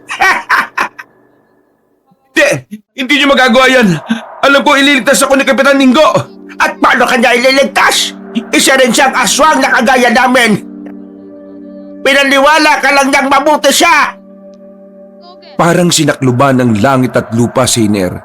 Pakiramdam niya'y wala na siyang pag-asa pang makaligtas doon. Dahil dito, pinilit niya na labanan si Aling Felicidad. Nagpambuno silang dalawa. Maliban sa lakas ng aswang, hindi rin kinaya ni Hiner ang nakakasulasok na amoy nito. Hindi mo ako kaya. Sasakalin kita hanggang sa mawala ka ng malay. Demonyo ka! Magpasalamat ka at isa kang aswang, kaya mas malakas ka! Isa pa, ang baho mo! Huwag ka lang manlaban. Tanggapin mo na lang ang kabalaran mo. Hindi ako papayag na patayin niyo ako! Teka na. Wala ka nang magagawa. Magpatianod ka na lang. Buong higpit na sinakal ng aswang si Hiner. Nung mapansin nitong malapit ang mawalan ng malay ang doktor, pinakawalan niya ito. Ilang sandali pa, may mga dumating na aswang at napatitig sila sa dalawa. Nasa na sige mo. Hawak ko na ang doktor. Magkakaroon na tayo ng alay para bukas. Umangil ang mga aswang habang nakangisi. Sinubukan pang manlaban ni Hiner kay Aling Felicidad, ngunit tuluyan siyang nanghina hanggang sa nawalan na siya ng malay. Makalipas ang ilang oras, naalimpungatan na lang siya dahil sa sobrang baho ng hangin na nalalanghap niya. Ano ba ito? Saan ako dinala ng mga aswang? Kailangan ko makatakas dito. Iginala ni Hiner ang kanyang paningin at nawari niyang nakakulong pala siya. Nalaman din niyang wala na ang kanyang dalang bag. Napatakip na rin siya ng kanyang ilong. Gawa ng nalalanghap niya ang nakakasulasok na amoy. Nang subukan niyang tingnan ang mismong loob ng kulungan, ay nanlambot siya nang makita niya ang napakaraming katawan ng taong nabubulok doon. Hindi na rin niya napigilan ang kanyang sarili na maduwal dahil sa labis na pandidiri. Walang niya, bakit ganito ang kulungan ito? Hindi man lang nila nilinisan. May mga nabubulok na bangkay rito. Tatakas ako rito. Sinubukan ni Hiner na maghanap ng pupwede niyang daanan. Inisa-isa niya ang bawat bahagi ng kulungan sa pag-asang merong marupok na bahagi yon. Subalit kahit na nagawa na niyang itulak ang lahat ng parte ng kulungan, wala siyang natagpuang marupok at madaling sirain. Walang ano-ano, may narinig siyang lumapit doon na nag-uusap. Hindi dapat natin hayaang makatakas ang dayo. Siya ang magiging alay natin bukas ng gabi. Kaya nga, kapag nakatakas siya, tsak na mahihirapan tayong maghanap ng magiging alay natin. Paniguradong ikatutuwa ng ating Diyos ang alay natin sa Kanya. Tsak na bibigyan din niya tayo ng kadagdagang lakas, di ba? Yun ang aking inaasam. Marami na rin ang mga albularyong kalaban natin. Mabuti na nga lang at napatay natin ang tatay-tatayan ng kapitan. Ano ang balak natin kay Inga? Abayan na lang muna natin siya. Pagkatapos ng ginawa namin sa kanya, hindi siya makakabawi ng lakas. Magpasalamat siya at siya ang kapitan dito. Kung hindi, baka naging hapunan na rin natin ang kanyang laman loob. Nandito na pala tayo sa kulungan ng Daya. Hey, Doktor! Buhay ka ba dyan? Napatitig si Hiner sa dalawa at mas lalo lumakas ang kabog ng kanyang puso. nagpasya siyang lumapit sa dalawang aswang na naroroon. Ano ba kailangan niyo sa akin? Pakawalan niyo ako dito! Mga demonyo kayo! At sino ka naman para utusan kami? Dito ka na mamamatay. Magiging pagkain ka namin bukas ng gabi. Huwag ka nang umastang makakatakas pa. Dito ka na mamamatay. Malas mo na lang dahil dito ka pinadala sa aming baryo. Anong ginawa niyo kay Kapitan Ingo? Mga walang ya kayo? Wala ka na ron. Pasalamat lang ang kapitan na yon at may awa pa kami sa kanya. Dahil kung wala na, baka nilalagaw na siya ngayon. Huwag ka mag-alala. Kung naawa kami sa kapitan namin, sa'yo, hindi! Nakatakda ka ng maging alay bukas! Pakawalan niyo ako dito! Kapag nalaman ng mga pulis at militar ang ginagawa ninyo, tsak na susugurin nila kayo rito at uubusin! Yan ay kung makakatakas ka rito. Magdasal ka na sa lahat ng santong kilala mo at baka matulungan ka nila. Milagro lang ang makakapagligtas sa iyo ngayon. Pero nararamdaman kong hindi na mangyayari yan. Huwag kayo magsalita ng tapos. Kapag nagkaroon ako ng pagkakataon na makalabas dito, babalikan ko kayo at papatayin! Huwag kang mangarap ng gising, Doktor. Ihanda mo na ang iyong sarili para bukas. Ikatutuwa naming lahat ang iyong presensya sa aming hapagkainan. Kayo ang umanda! Kung iniisip niyong basta-basta lang ninyo ako mapapatay, diyan kayo nagkakamali! Napatawa ang dalawang aswang dahil sa sinabi ng doktor. Bago sila umalis, nilibot muna nila ang kulungan upang siguraduhin walang madadaanan si Hiner. Babalikan ka namin dito. Huwag mo lang balakin pang tumakas ngayong gabi. Baka hindi ka naaabutan ng sikat ng araw. Magsasalita pa sana si Hiner upang sagutin ng aswang, subalit biglaan silang nakarinig ng ingay. Animoy may kung anong kaguluhang nagaganap. Kaya nabahala ang mag-asawang aswang. Ayun na, Gimo. Baka kung ano na nangyayari. Malakas ang kutob ko na may sumusugod sa atin dito. At sino namang mapangahas na gagawa niyan? Walang iba, kundi si Kapitan Ingo. Katapusan na nakasamaan ninyo. Paniguradong uubusin kayo ni Kapitan. Tumahimik ka, Doktor. Baka warakin ko na yung tiyan mo at tukutin ang iyong laman loob. Tayo na. Huwag natin pag-aksayan ng oras ang walang silbing doktor na ito. Dahil naging sunod-sunod ang ingay na kanilang naririnig, nabahala na ang dalawang aswang. Nagmadali silang umalis at iniwan sila Hiner na balisa pa rin at hindi alam kung ano ang gagawin. Kailangan ko makatakas dito. Hindi nila ako dapat na maging alay sa kanilang Diyos-Diyosan. Dahil sa pagiging desperado ni Hiner, ginamit niya ang kanyang buong lakas upang sirain ang kulungan. Subalit, dulot ng kanyang ginawa. Nang hina siya at halos mawala na ng malay, walang ano-ano, may naaninig siyang dalawang aswang na papalapit sa kanyang kinaroroonan. Nagkaroon ng hindi magandang kutob ang doktor, kaya pinilit niya ang makatras. Bilisan natin. Kailangan masira ang kulungan ito. Ha? Ano ang gagawin niyo sa akin? Akala ko ay bukas pa. Ngayon na. Ngayon mismo. Kailangan ka namin ilabas sa kulungan ito. Maawa kayo! Anong gagawin niyo sa akin? Ayoko pang mamatay! Inutusan kami ni Kapitan Ingo. Sinabihan niya kaming iligtas ka. Tayo na! Bago pa man malaman ni Nagimon na itatakas ka namin. Kung ganun, tayo na! Kailangan hindi nila tayo mahuli. Dito, dumiretso lang tayo rito. Pagkatapos ng kasuko lang nandyan sa unahan, makakarating na tayo sa kabilang baryo. O di sige, tayo na! Nanumbalik ang lakas ni Hiner nang malaman niyang ililigtas siya ng dalawang aswang. Maingat silang tumakbo upang hindi sila makita ng mga kasamahan ni Mang Gimo. Nasa kalagitnaan sila ng kanilang pagtakbo nang biglang matigilan ng dalawang aswang. Oh, bakit kayo tumigil? Baka mahuli tayo ng mga kasama ni Mang Gimo.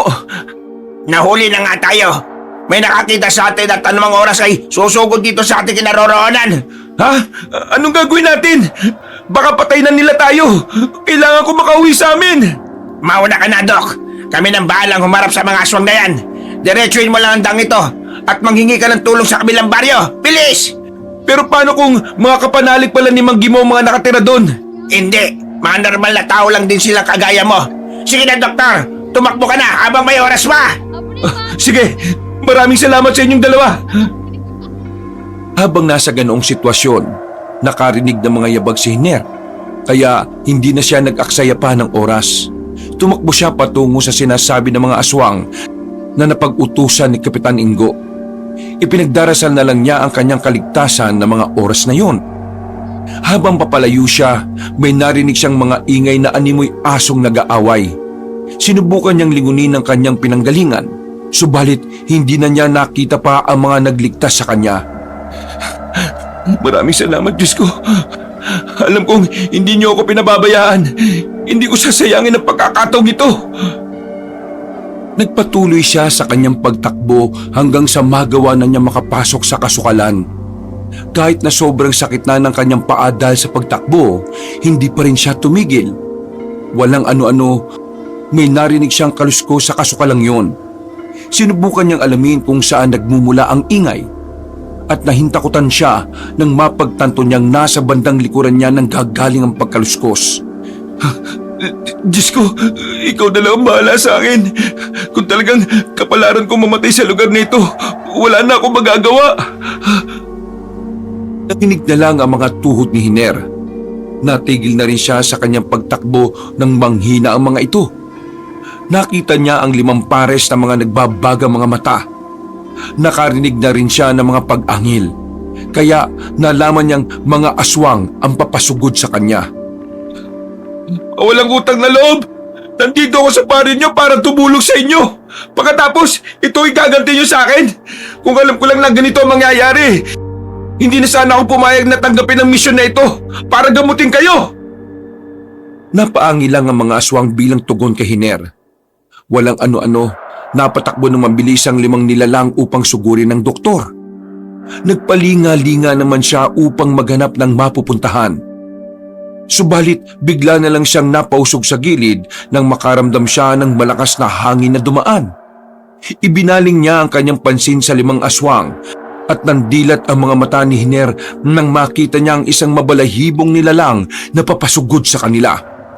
Nung una, hindi niya namumukhaan ng sumugod sa 5. Ngunit nang mapalingon ito sa kanya, napagtanto niya kung sino yon. Kapitan Ingo! Buong akala ko kung napano ka na! Sa halip na tumakas, nanatili ron si Hiner. Pinanood niya kung paanong labanan ni Kapitan Ingo ang 5 aswang. Nung lumaon, nagawang matalo ng kapitan ng 5 at lahat ng mga ito'y pinaslang niya. Nag-alinlangan naman si Hiner kung lalapit siya sa kapitan. Kaya si Kapitan Ingo na lang ang humakbang ng papalapit sa kanya. Doc Hiner, kailangan niyo makatakas. Hindi titigil si Nagimo hanggat hindi kanila nakukuha. Bakit naman po? Saan ako pupunta, Kapitan? Hindi ko alam kung saan ako tutungo. Hindi kanila titigilan dahil markado ka na at nakatakda ka ng ialay sa kanilang Diyos. Sige na, Doktor. Tumakas ka na at ako nang bahala rito. Pero kailangan mapatay natin ang lahat ng kagrupo ni Mang Gimo. Tutulungan kita, Kapitan. Wag na. Pabayaan mo na lang akong tapusin ang gulong ito. May atraso sa akin ng Gimo na yun at kailangan ko siyang pagbayarin. Pero baka kung ano pa mangyari sa inyo masyadong marami ang kanya mga kasama rito. Hindi ako natatakot. Magkatulad lang kami. Aswang siya at aswang din ako. Ngayon, sa paghaharap namin, malalaman namin kung sino talaga ang mas malakas. Pabayaan niyo akong tulungan kayo sa labang ito. Pero tulungan niyo ako matuto kung paano makipaglaban. Ngayong nandito na ako sa baryo niyo, kasali na ako sa gulong na mamagitan sa inyo ni Mang Gimo. Kapitan Ingo, tutulong ako. Subalit anong magagawa mo? Isang simpleng tao ka lamang. Samantalang ang mga kalaban natin ay mga mababangis na aswang. Iligtas mo na lang ang iyong buhay. May naghihintay pa sa pag-uwi mo. Samantalang ako, wala na akong kamag-anak. Dahil sa sinabi ni Kapitan Ingo, naisip ni Hiner ang kanyang lolo Guado. Napagtanto niyang merong punto rin ang winika ng kapitan sa kanya. Matapos ang ilang minutong pag-uusap, nakapagdesisyon na ang doktor kung ano ang kanyang nararapat na gawin. Sige Kapitan, habang may oras pa, aalis ako sa baryong ito. Ipagdarasal ko na sana magawa niyong talunin ang grupo ni Mang Gimo. Maraming salamat, Doktor. At pasensya ka na at itong kinahinatnan mo rito sa aming baryo. Wala ho kayong kasalanan, Kapitan. Alam kong gusto mo lang din sana na mapabuti ang iyong nasasakupan. Nung mga panahong yon, nagpaalam na si Hiner kay Kapitan Ingo. Agad ding tumakbo ang kapitan para puntahan ang iba pang mga aswang na kakampi ni Mang Gimo at ni Aling Felicidad. Napatakbo na lang din ng doktor patungo sa kabilang baryo. Nasa kalagitnaan na siya ng kanyang pagtakbo nang may makita siyang kumikinang sa bandang unahan niya. Nilapitan niya yun at nanlamig siya dahil doon. Ang medalyon ng San Benito! Ito ang mismo ibinigay sa akin ni Lolo Kinuha niyang medalyon at agad na isinuot. Ipagpapatuloy na sana ni Hiner ang pagtakbo nang biglang sumagi sa isipan niya si Kapitan Ingo. Tila may nagtutulak sa kanyang tulungan nito, kaya minabuti niyang bumalik. Hindi ako papayag na manalo ang grupo ni Gimo at Felicidad. Kailangan matulungan ko si Kapitan. Habang tumatakbo siya, nakakaramdam siya ng init sa kanyang katawan. Umipintig din ng kanyang medalyon, kaya alam niyang ginagabayan siya nito. Walang ano-ano, may nakita siyang dalawang aswang na tila rumoronda doon. Manda kayo, gaganti ako dahil sa pagkulong niyo sa akin. Nagpalinga-linga si Hiner upang maghanap ng pupwede niyang maging panlaban sa mga aswang. Ilang sandali pa, may nakita siyang pinatulisang kawayan na nakasandal sa isang puno. Maingat niyang nilapitan ang naturang puno saka kinuha ang matulis na kawayan. Kailangan makahanap ako ng paraan na mapaslang ang dalawang aswang na yan. Habang nagmamatsyag sa mga aswang, iniwan ng isa ang kanyang kasama. Hindi na inaksaya pa ni Hiner ang pagkakataon. Bumelo siya at bago pa man makalingon sa kanya ang aswang, buong lakas niya itong sinibat. Tumarak ang kawayan sa likuran ng aswang at naging rason ito para bumagsak siya sa lupa. Yan ang nararapat sa inyo. Ang mga kagaya nyo, walang karapatang mabuhay dito sa mundo. Bago nilapitan ng doktor ang aswang, nagpalinga-linga muna siya sa paligid para tingnan kung may ibang nilalang na naroroon. Nang mawari niyang hindi pa nakakabalik ang kasama ng aswang, nilapitan niya ito. Nakita niyang may itak yun, kaya kinuha ito ni Hiner. Ang dapat sa inyo mamatay. Kayo na nga ang gusto kong tulungan. Ito pa talagang igaganti nyo. Di ako papayag na maging alay nyo bukas ng gabi. Noon din mismo, inundayan ni Hiner ng pagtaga ang leeg ng aswang hanggang sa humiwalay na ang ulo nito sa katawan nito. Hinugot din niya ang matulis na kawayan at minabuting hanapin pa ang ibang mga aswang. Sadyang nagbago na ang pananaw ni Hiner. Dahil sa mga nakakatakot na pangyayari sa kanya, naging palaban na siya upang mabuhay. Tutuloy na sana siya sa pagpunta sa mga kabahayan nang maramdaman ni Hiner na tila may pumipigil sa kanya. Subalit nang marinig niya ang boses ni Kapitan Ingo, nagpasya siyang dumiretso at isang tabi kung anuman ang kanyang nararamdaman. Pagkarating niya roon, nakita niya ang kapitan na napapaligiran ng mga aswang kasama ni Mang Gimo. Hindi ka na sana bumalik pa rito, Doktor. Alam mo naman ang delikado ang baryo namin. Nagkaroon ka na ng pagkakataon para tumakas. Hindi mo na sana yung sinayang. Bumalik ako para tulungan ka, Kapitan. Ang mga kagaya nila ay hindi dapat nabubuhay rito. Kaya kong labanan ng mga ito. Mas iniisip mo na lang sana ang sarili mo. Pasensya na, Kapitan, pero hindi matim ng konsyensya ko na iwan kayo rito. Samantalang ako, ligtas. Kung gayon, ihanda mo ang iyong sarili. Hindi lamang ang mga ito ang ating makakalaban. Marami pa silang kaanib ni Gimo at Felicidad. Ibinaling ng ibang aswang ang kanilang pansin sa doktor. Napahawak naman ng mahigpit si Hiner sa kanyang anting-anting. Ganon din sa kanyang itak at kawayang sibat. Walang ano-ano, sumugod sa kanya ang tatlong aswang. Pinaligiran siya ng mga ito at naghanda sila sa kanilang pag-atake. Mag-iingat ka, Doc Hiner! Oo, Kapitan.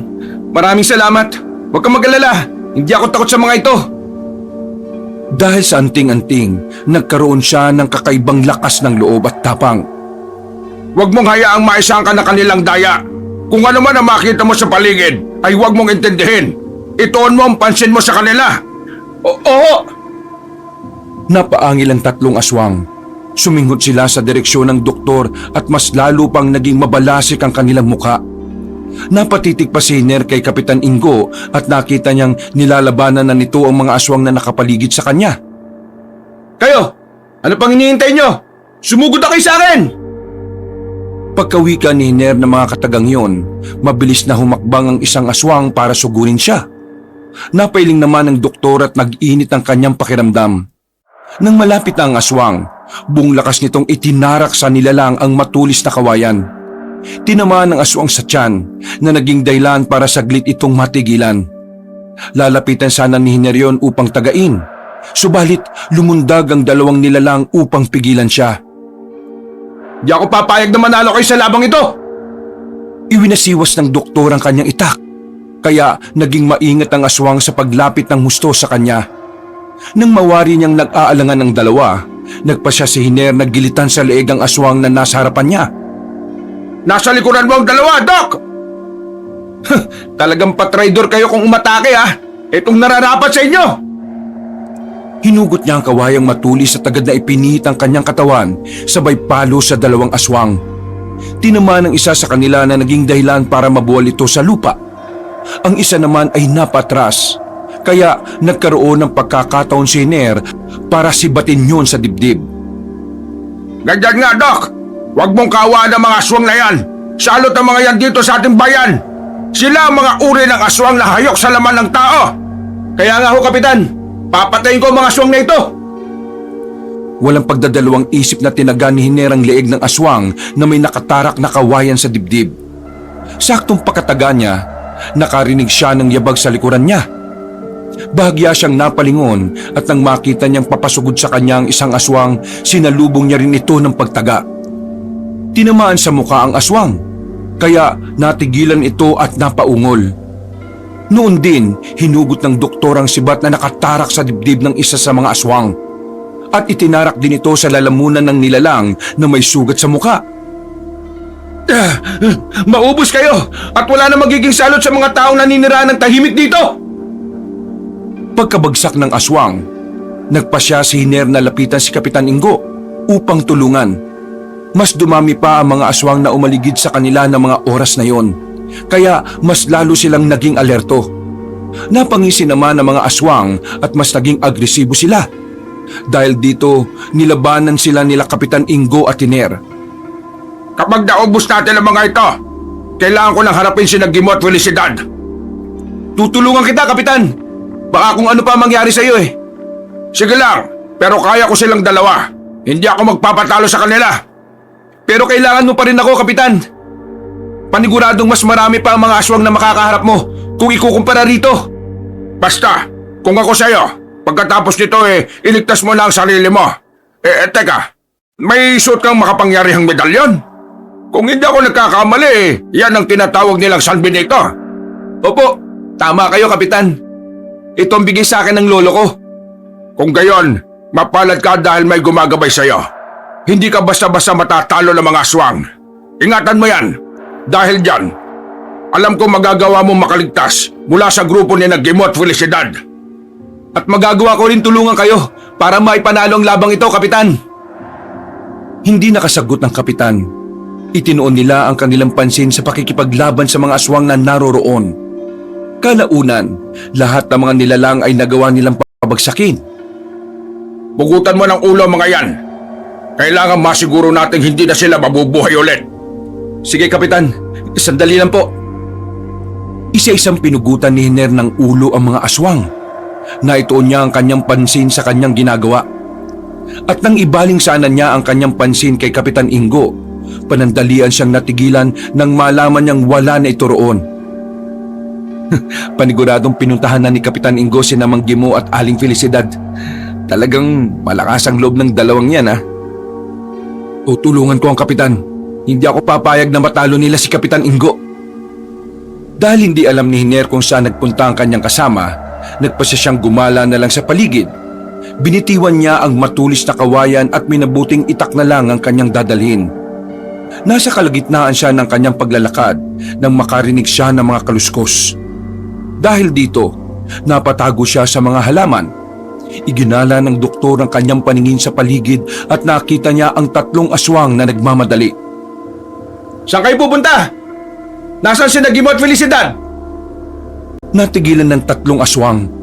Pagkakita nila kay Hiner, mas lalong nagbaga ang kanilang mga mata.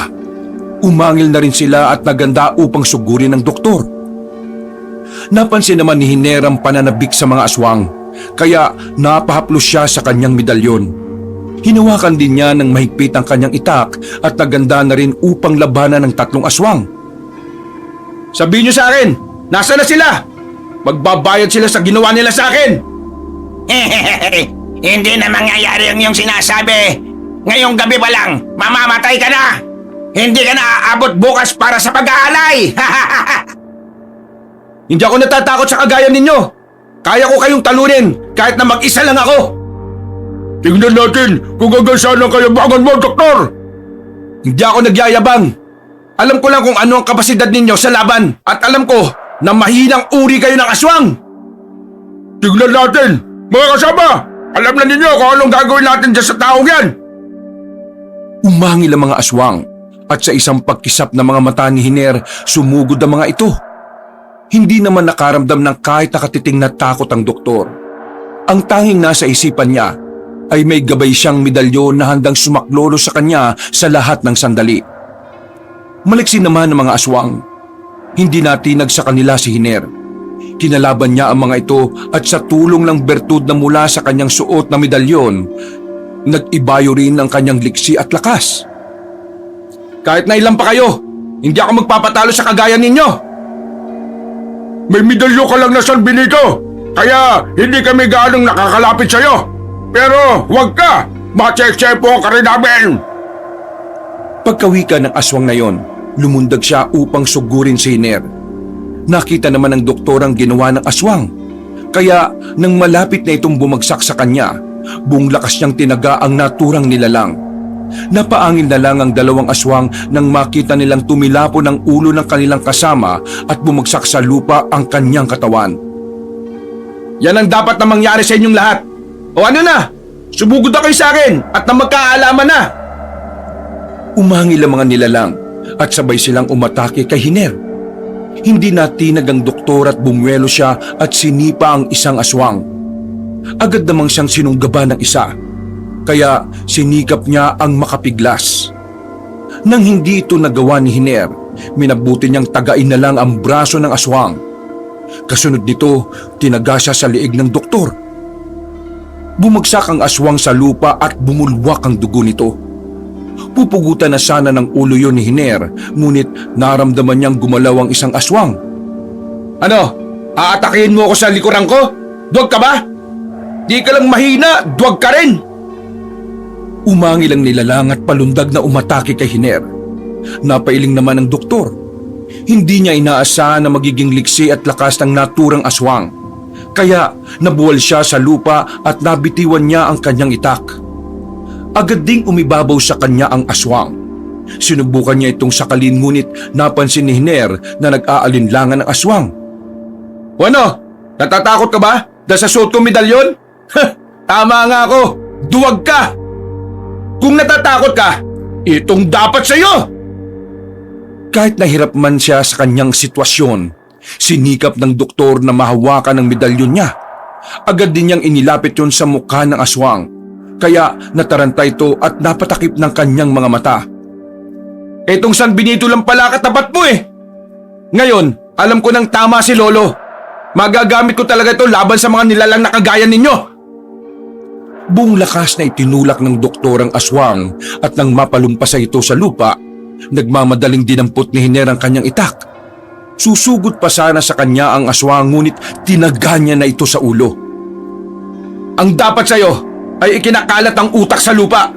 Hindi na kita bubuhayin pa! Muling tinaga ni Hiner ang ulo ng aswang.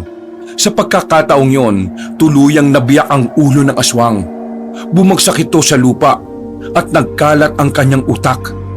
Nang masiguro ni Hiner na patay na ang naturang aswang, napagpasya niyang alamin kung saan nagpunta si Kapitan Ingo. Nasa kalagitnaan siya ng kanyang paglalakad nang makarinig siya ng ingay sa hindi kalayuan.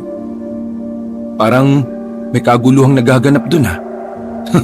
Paniguradong naroon lang si Kapitan Ingo at maging si Namang Gimo. Hinanap niya ang kinaroroonan ni Kapitan Ingo. Ilang sandali pa, nakaramdam siya ng kakaibang kaba.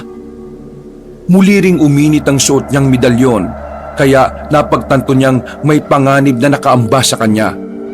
Walang ano-ano, may narinig siyang mga yabag na papalapit sa kanya. Lumakas ang kabog ng puso ni Hiner, kaya inihanda niya ang kanyang itak. Nanlumo na lamang siya nung mawari niyang kung sino ang papalapit sa kanya at nang makita niya ang sitwasyon noon. Ha? Kapitan Ingo, anong nangyari sa inyo? Doc Hiner, natalo ako ni Nagimo at Felicidad. Hindi ko kinaya ang kanilang puwersa dahil marami sila. Nasaan na sila? Igaganti ko ho kayo. Pero bago yan, hayaan niyo kong gamutin kayo. Maghanap muna tayo ng mapagtataguan. Huwag na, Doc Hiner. Nararamdaman kong malapit na akong mamatay. Pero kailangan niyo mabuhay, Kapitan.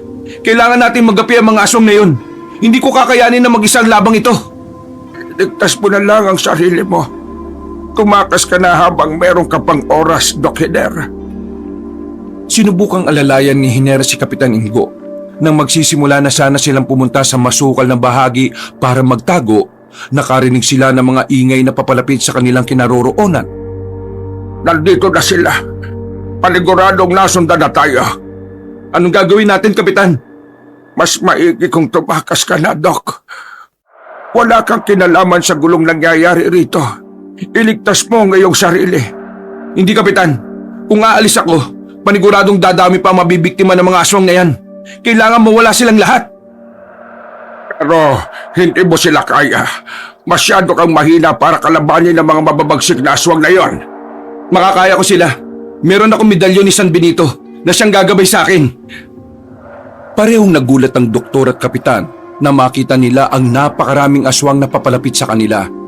Naroon din si Mang Gimo at Aling Felicidad na mabalasik ang titig sa kanilang dalawa. Alam nilang kakaunti na lang ang kanilang oras, kaya nabahala sila. Tumakas ka na, Doc! Bilisan mo! Hindi! Lalabanan ko mga yan! Kung talagang yan ang pasya mo, meron akong suwestyon sa'yo. Ano yung, Kapitan? Ikaw ang magmana ng aking mutya ng pagiging aswang. Kapag naging aswang ka na, magiging mas maliksi ka at mas malakas. Makakaya ko na silang talunin yan, Kapitan? Oo, pero kailangan mong bitiwan ang medalyon mo. Magiging limitado ang kakayahan mo bilang aswang kapag suot mo yan. Pero proteksyon ko ito. Baka kumapano ako kapag binitiwan ko ito. Kailangan mo magtiwala sa kakayahan mo. Baka ikapahamak mo pa ang pagkakaroon ng medalyon na yan kapag naging isa ka ng aswang. Sige, Kapitan. Nakahanda na ako. Total kung hindi ko gagawin yan mamamatay rin ako. Bahala na. Bibitiwan ko ng medalyon na ito at yayakapin ang pagiging aswang. Noon din, hinubad ni Hiner ang suot niyang medalyon na San Benito. Nakaramdam pa siya ng pagdadalawang isip sa kung ano man ang magiging kahihinatnan ng ginawa niya. Pero inisip na lang niya ang sinabi ng kapitan. Kung tutuusin, kahit maging aswang siya tulad ni Kapitan Ingo, naging aswang na mabait. Sige na, Doc Hiner. Ilapit mo sa akin ang bibig mo at ipapasa ko sa iyo ang aking mutya. Sige po, ito na, Kapitan. Kapag naipasa ko na ito sa iyo, magiging isa kang ganap na aswang. Nahanay ako sa mga sinauna, kaya mas malakas ako kaysa sa ibang aswang na naririto. Sadyang panahon ko na lang din sigurong magpahinga at may edad na ako. Kaya nagawa kong talunin ni Nagimo at Felicidad. Ngunit ikaw ay mas bata at mas malakas. Bagyang ibinuka ng kapitan ang kanyang bibig. Ilang sandali pa, may lumabas ng maitim na bagay sa bunganga ni Kapitan Ingo. Namulagat na lang ang mga mata ni Hiner nang biglang lumipat sa kanya ang mutya. Dumausos agad ito sa kanyang lalamunan, kaya napaubo siya. Dok, ngayong magiging aswang ka na, iisa lang ang aking hiling. Huwag kang titikim ng karne at dugo ng tao. Hahanap-hanapin mo yan hanggang sa kamatayan mo kapag nagkataon. Sige po, masusunod o, Kapitan. Naging panay ang pag-ubo ni Kapitan Ingo at hirap na rin siyang makahinga. Walang ano-ano. Anong akala mo, Ingo? Makakatakas ka? Mamamatay ka na ngayon! Kasama ng doktor na pinoprotektahan mo! Demonyo ka, Gimo! Pagiging tahimik lang ang baryong ito. Kung wala na kayong mga aswang, Wala man kami, pero mauuna ka! Nararamdaman ko na ang kamatayan mo, Ingo! oo, nakahanda na akong mamatay. Pero alam kong hindi ka pa handa sa kung anumang mangyayari. Anong ibig mo sabihin? Hindi sumagot si Kapitan Ingo. Sa halip, tumawa lang ito hanggang sa tuluyan na siyang nalagutan ng kanyang hininga. Kapitan Ingo! Kapitan! Tatapusan mo na, Doktor. Ngayon wala ka ng kakampi. Magiging hapunan ka na namin. Pinahirapan mo kami kaya hindi ka na namin paabutin hanggang bukas! Sige, kayo ang bahala sa kung ano man ang inyong gagawin. Alam kong wala na akong takas sa inyo. Tatanggapin ko na lang kung ano man ang magiging kapalaran ko. Mabuti naman at naisip po yan. Sige mga kasama, paligiran niyo ang doktor na ito! Siguraduhin hindi na makakatakas! Umangil ang ibang mga aswang bilang tugon kay Mang Gimo. Noon din, napakuyom ng kanyang kamay si Hiner. Hindi niya alam kung ano ang kanyang gagawin upang maging isa siyang ganap na aswang. Huliin niyo ang doktor na yan! Tawagin din ang iba pang natitirang aswang dito at pagsasaluhan natin ang katawan niya! Sige, mas maigi kung papatay na lang ninyo ang lalaking yan. Ang sino bang makakapatay sa doktor, sa kanya na ang puso nito! Tingnan na lang natin kung magagawa nyo! Nagkanya-kanya na sa paglapit kay Hiner ang mga aswang. Ang bawat isa sa kanila ay nag-asam na siyang makakahuli at makakapatay sa kanya. Nang mga panahong yon, nakaramdam na ng kakaibang init sa buong katawan si Hiner. Tila may kung anong puwersang nais na lumabas mula sa kanya. Dulot ng panganib na nakaamba, hinayaan niya kung anumang nangyayari sa kanyang katawan. Nagulat na lang siya nang biglang magbago ang kanyang anyo at naging kagaya siya ng mga aswang na nakapaligid sa kanya. Ngayon, tingnan natin kung ano magagawa nyo. Sige, lumapit kayo sa akin. Anong nangyari sa'yo? Bakit naging isa kang aswang? Huwag mong sabihin na! Tama kayo. Isa na nga akong aswang. At nais ko lang ipagbigay alam sa inyo na naipasa ni Kapitan Ingo ang bertod ng pagkaswang niya sa akin. Namulagat ang mga mata ng mag-asawang aswang dahil sa kanilang nalaman. Napangisi naman si Hiner at tinikayat pa ang mga aswang na nakapaligid sa kanya na sunggaban siya. Huwag kayong matakot! Ipinasa lang sa kanyang mutya pero hindi siya kasing lakas ni Ingo! Sugurin niyo yan! Kung nagawa nating talunin si Ingo, kaya rin nating talunin ang kanyang bagong yanggaw! Dahil sa sinabi ni Mang Gimo at Aling Felicidad, nabuhayan ng loob ang mga aswang na nakapaligid kay Hiner. Iginala naman ng doktor ang kanyang paningin sa mga aswang na naroroon. Walang ano-ano, sumugod sa kanya ang 5 aswang. Kinabahan si Hiner. Subalit nang maalala niyang sinabi ni Kapitan Ingo, isinantabi niya ang kanyang pag-aalinlangan. Uubusin ko kayo! Pagsisisihan niyo kung bakit ginawa niyo sa akin to at maging kay Kapitan Gimo! Huwag niyong pakinggan ang linya niya! Mas alalahanin niyo ang sinabi namin! Nilabanan ni Hiner ang 5 nilalang na umatake sa kanya. Nung una, nanibago pa siya sa kanyang katauhan. Subalit nang lumaon ay nasanay na rin siya. Gamit ang kanyang kakaibang lakas at liksi, naging madali lang sa kanya ang pabagsakin ng 5 aswang. Tiniyak ni Hiner na hindi na mabubuhay pa ang mga yon sa pamamagitan ng pagbali sa kanilang leeg. Kapag naubos ko ang mga alipores ninyong ito, kayong dalawa ang susunod ko! Hindi kami natatakot sa kagaya mo! Kaya ka naming patayin! Tingnan na lang natin kung makakaya nyo! Umangil ang iba pang aswang na nakapaligid sa kanya. Walang ano-ano, sabay ang mga itong umatake sa kanya. Alam ni Hiner na mahihirapan siya kung pagtutulungan siya ng lahat ng yon, kaya minabuti niyang mag-isip ng paraan para malabanan ng mga yon. O ano? Anong gagawin mo ngayon? Sige mga kasama! Kuyugin ang doktor na yan! Umangil ang mga aswang at sabay nilang kinuyog si Hiner. Wala namang nagawa si Hiner kundi ang labanan ng mga yon. Dahil biglaan ang ginawa ng mga aswang, minabuti niyang ibalibag ng paisa-isa ang mga aswang. Maging siya ay namangha dahil sa nag-ibayo ang kanyang lakas. Ano ba? Magpapatalo ba kayo sa bagong yanggaw na yan? Sugurin niyo siya at patayin! Pagkawika ni Aling Felicidad, sumugod ang 3 aswang kay Hiner. Nilabanan ng mga yun ng doktor. Subalit habang abala siya sa pakikipagtunggali, ay umatake rin ng iba pang mga aswang sa kanya. Kung inakala niyong susuko ako, nagkakamali kayo! Hindi ko sasayangin ang ipinagkaloob sa akin ni Kapitan Ingo! Pagkawika niya ng mga katagang yun, bagya siyang napayuko. Inisip niyang maging isa siyang malaking aso at makalipas lang ng ilang sandali, naramdaman niyang nagbago ang kanyang anyo.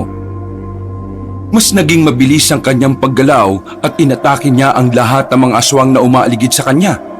Hindi inaasahan ng mga aswang ang kanyang gagawin, kaya naging madali para kay Hiner ang sagpangin ng mga yun at ibalibag. Noong mabuwal na sa lupa ang lahat ng mga tauhan ni Mang Gimo at Aling Felicidad, muli siyang nagpalit ng anyo patungo sa mabalahibong tao. Hindi niyo inaasahan ang gagawin ko, hindi ba? Ngayong gabi, iisa lang sa atin ang matitirang buhay, at ako yun! Huwag kang pakasiguro! Doktor na bagong yanggaw! Baka kainin mo ang mga sinasabi mo! Bago pa man sisikat ang araw, pagpipiestahan na namin ang iyong laman loob! Yan ni kung magagawa niyo akong talunin! Parehong napaangil si Mang Gimo at Aling Felicidad. Naging mabalasik ang kanilang muka at nagsimula silang maglaway habang nakatitig kay Hiner. Kung inaakala mong matatalo mo kami, diyan ka nagkakamali. Hindi pa na ipapanganak ang taong gagapi sa amin! Malas mo lang, doktor! At dito kayo pinadala! Ngayon, magiging isa ka na lamang alaala sa mga taong nagmamahal sa'yo! Diyan kayo nagkakamali! Kayo ang magiging alaala na lang! Hindi ako aalis sa baryong ito hanggat hindi ko kayo napapatay! Napatawa ang mag-asawang aswang sa sinabi ni Hiner. Noon din, sinabihan ni Aling Felicidad si Mang Gimo na sugurin si Hiner. Napatango naman ang lalaking aswang at tumakbang ito upang lapitan ng doktor. Katapusin mo na, doktor! Hindi pa nagsisimula ang laban natin! Huwag mong madali ng iyong kamatayan! Sinasabi ko lang kung ano magiging kapalaran mo sa aking mga kamay! Puro kasatsat! Nang makita ni Hiner na ilang hakbang na lang ay makakalapit na si Mang Gimo sa kanya, minabuti niyang salubungin na lang ito. Nagbuno silang dalawa at nagtagisan ng kanilang lakas. Hindi ako magpapatalo sa kagaya mo! At hindi rin ako papayag na magapi mo. Nandito ako para sana tumulong sa inyo eh. Pero anong ginawa nyo, ha? Wala kami pakialam sa'yo. Kahit na sino mang dayong tumutungo rito ay hindi na nakakaligtas pa. Kung may makakatakas man, maswerte sila! Nang lumaon, dahil sa kanilang pagbubuno, pareho silang bumagsak sa lupa. Nagawang makaibabaw ni Hiner sa aswang, kaya sinikap ng aswang na ipihit ang kanyang katawan para mabaliktad ang sitwasyon. Noong mapansin ni Hiner na malapit ang magawa ni Mang Gimo ang kanyang nais, minabuti niyang sakalin ito ng ubod ng higpit. Inakala mo ba makakaya mo ko? Ipaghiganti ko si Kapitan Ingo! Felicidad! Tulungan mo ko! Dahil sa sinabi ng aswang, napalingon si Hiner kay Aling Felicidad. Napalunok siya ng kanyang laway at bagyang nabahala. Nakita niya kasing nakalutang sa ere si Aling Felicidad at nakabuhaghag ang kanyang mga buhok. Kahit ano pang anyo nyo, hindi ako natatakot! Napangisi lang kay Hiner si Aling Felicidad. Lumakas ang kabog ng puso ng doktor nang mapansin niyang naghahanda ang babaeng aswang upang sugurin siya. Ilang sandali pa, napaangil yun at mabilis na lumusob sa kanilang pwesto. Upang makailag, gumulong si Hiner at naiwang nakahandusay roon si Mang Gimo. Gimo! Asawa ko! Walang iyakang doktor ka! Patayin mo ang doktor na yan! Kung hindi siya dumating dito sa ating lugar, hindi siya na mangyayari sa atin to! Kumalma ka lang! Gagamutin kita pagkatapos kung mapaslan ang bagong yanggaw na yan! Sinipat ni Hiner si Mang Gimo at nakita niyang may mga sugat ito. Naisip niyang kung hindi siya gumulong, baka tumarak sa katawan niya ang mga buhok ni Aling Felicidad. Papatayin kitang aswang ka! Wala nang silbi ang pag-aalay namin bukas! Hindi ko mapapalampas itong ginawa mo! Anong pinagsasabi mo riyan? Wala akong ginawa! Kung hindi dahil sa'yo, hindi nasugatan ng aking asawa. Tinamaan siya sa lalamunan at bumubulwak ang dugo niya. Pagpapayad ka! Abay, hindi ko kasalanan kung ano man ang nangyari kay Mang Gimo. Huwag mo akong sisihin sa iyong kabobohan.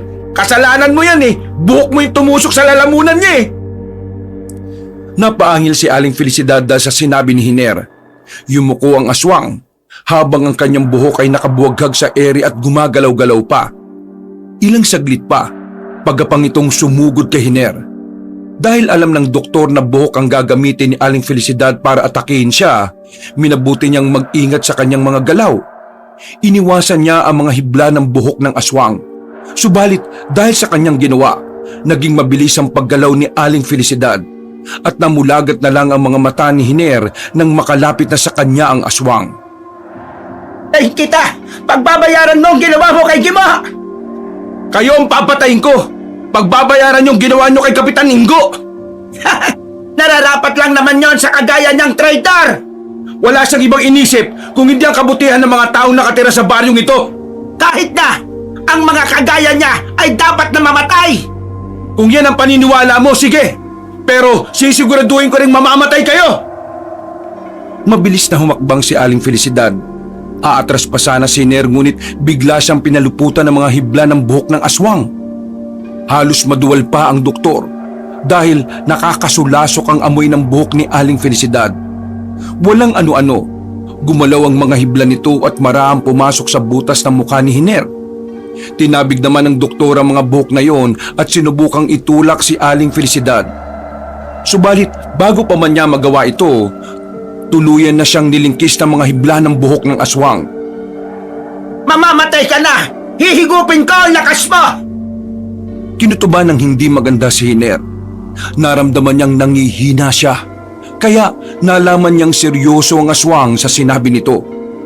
Dahil doon, humugot siya ng kanyang lakas at tinansya ang lakas ng mga hibla ng buhok na nakapilipit sa kanya. Hindi mo ako kaya! Mas malakas ako kaysa sa'yo! Tingnan mo kung anong gagawin ko! Noon din, iniangat ni Hiner ang kanyang mga kamay. Naputol ang buhok ng aswang dahil sa kanyang ginawa at halos kalahating dangkal na lang ang haba nito. Pinagbababaklas din niya ang mga hibla na nananatiling nakapulupot sa kanyang katawan. Gawa nun, napahiyaw si Aling Felicidad. Hindi nito inaasahan ang magiging lakas ni Hiner na mga oras na yon. Kakalbuhin kitang aswang ka! Tingnan na lang natin kung magagamit mo pa ang buhok mo! Magsasalita pa sana si Aling Felicidad. Subalit buong lakas na hinila ni Hiner ang kanyang buhok. Sinubukan pang sunggapan ng aswang ang doktor ngunit tinatabig niya ang kamay ng babae. Itong nararapat sa'yo! Matutok lang pati ang anit mo! Hindi ko papayagan kung ano man ang nais mo! Ito rin ang dapat sa mga kagaya mo! Kinalmot ni Aling Felicidad si Hiner at nasugatan ito sa muka. Kasunod nun, sinubukang dukutin ng aswang ang puso ng doktor. Subalit bago pa man niya magawa ang kanyang masamang binabalak, buong lakas siyang iniangat ni Hiner sa ere habang hawak ang natitirang buhok niya. Pakawalan mo ka! Pakawalan mo ka, Dayo! Ayoko! Pakakawalan kita pero sisiguraduhin kong patay ka na! Ilang beses pang sinubukang sunggaban ng aswang si Hiner pero nagawa nitong ilihis ang kanyang katawan. Nang mapansin niyang malapit nang makapigla si Aling Felicidad, buong lakas niya itong ibinalibag. Pagkabagsak ng aswang sa hindi kalayuan, tumakbo si Hiner upang lapitan agad yun. Buong lakas niyang sinipa si Aling Felicidad kaya napalumpasay ito sa lupa. Kulang pa yan sa mga ginawa niyo. Alam kong marami na kayong nabiktima at hindi na ako papayag na mangyari pa ulit yun. Isinusumpa ko, hindi ka magtatagumpay ngayong gabi. Walang silbi ang sumpa nyo. Ngayon, magiging pataba ka na sa lupa. Pagkabangon ng aswang, agad ding sinunggaban ni Hiner yun. Papalagpasan na si Aling Felicidad ngunit binuhat na siya ng doktor. Kung natalo niyo si Kapitan Ingo, titiyakin kong mananalo ako sa labang ito.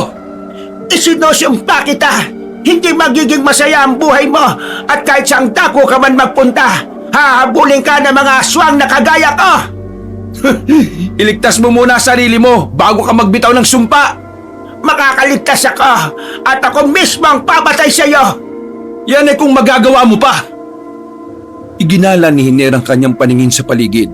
Nagulat pa siya nang makita niyang nakatayo si Mang Gimo at hawak nito ang kanyang itak. Saktong pagkaharap ng lalaking aswang sa kanila, buong lakas na ibinalibag ni Hiner si Aling Felicidad patungo sa kinatatayuan ni Mang Gimo. Pareho silang bumagsak sa lupa dahil doon at tumilapon ang hawak niyang itak. Napatakbo naman ng mabilis si Hiner at agad na dinampot ang itak niya. Ngayon, saluhin mo ang ulo ng asawa mong aswang! Tingnan natin kung magagawa niya pang mabuhay kapag ginawa ko ito sa kanya! Napaangil si Mang Gimo, subalit hindi siya pinansin ng doktor na naging aswang. Iniangat ni Hiner ang kanyang kamay na may hawak na itak at saktong tatagay na sana niya si Aling Felicidad. Biglang bumulong si Mang Gimo. Dahil dito, sumailalim sa kanya ang babaeng aswang. Sa halip na si Aling Felicidad ang mataga ay siya ang nagtamo ng sugat. Ngayon, Felicidad, saluhin mo ang ulo ng asawa mo! Wag! Maawa ka! Wag mong gawin yan!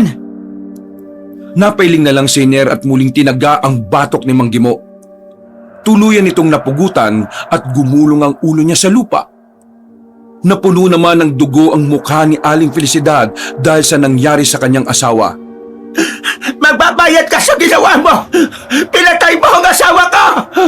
Kayo rin ang dahilan kung bakit namatay si Kapitan. Kulang pang kabayaran ng buhay ni Mang Gimo.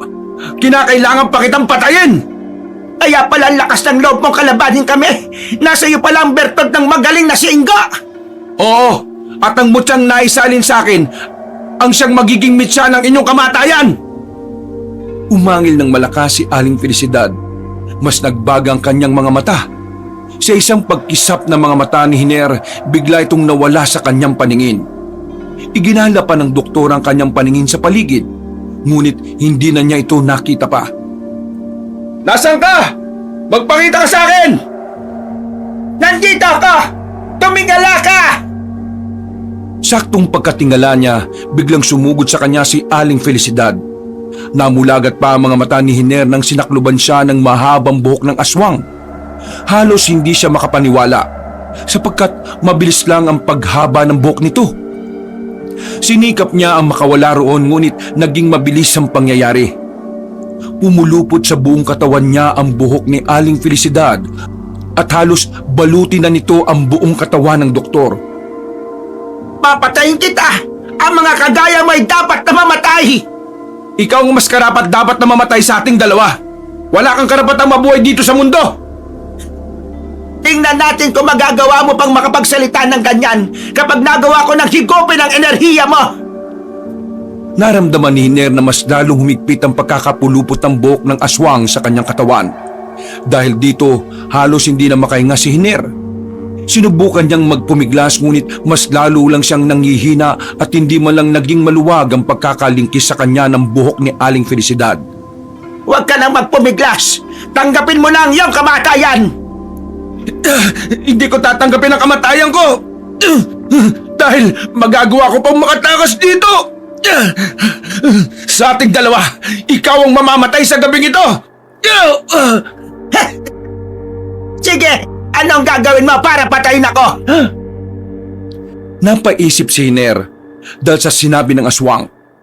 Nang mapagtanto niyang kayang abutin ng kanyang kamay ang mukha ni Aling Felicidad, sinikap niyang maigalaw ang kanyang kamay.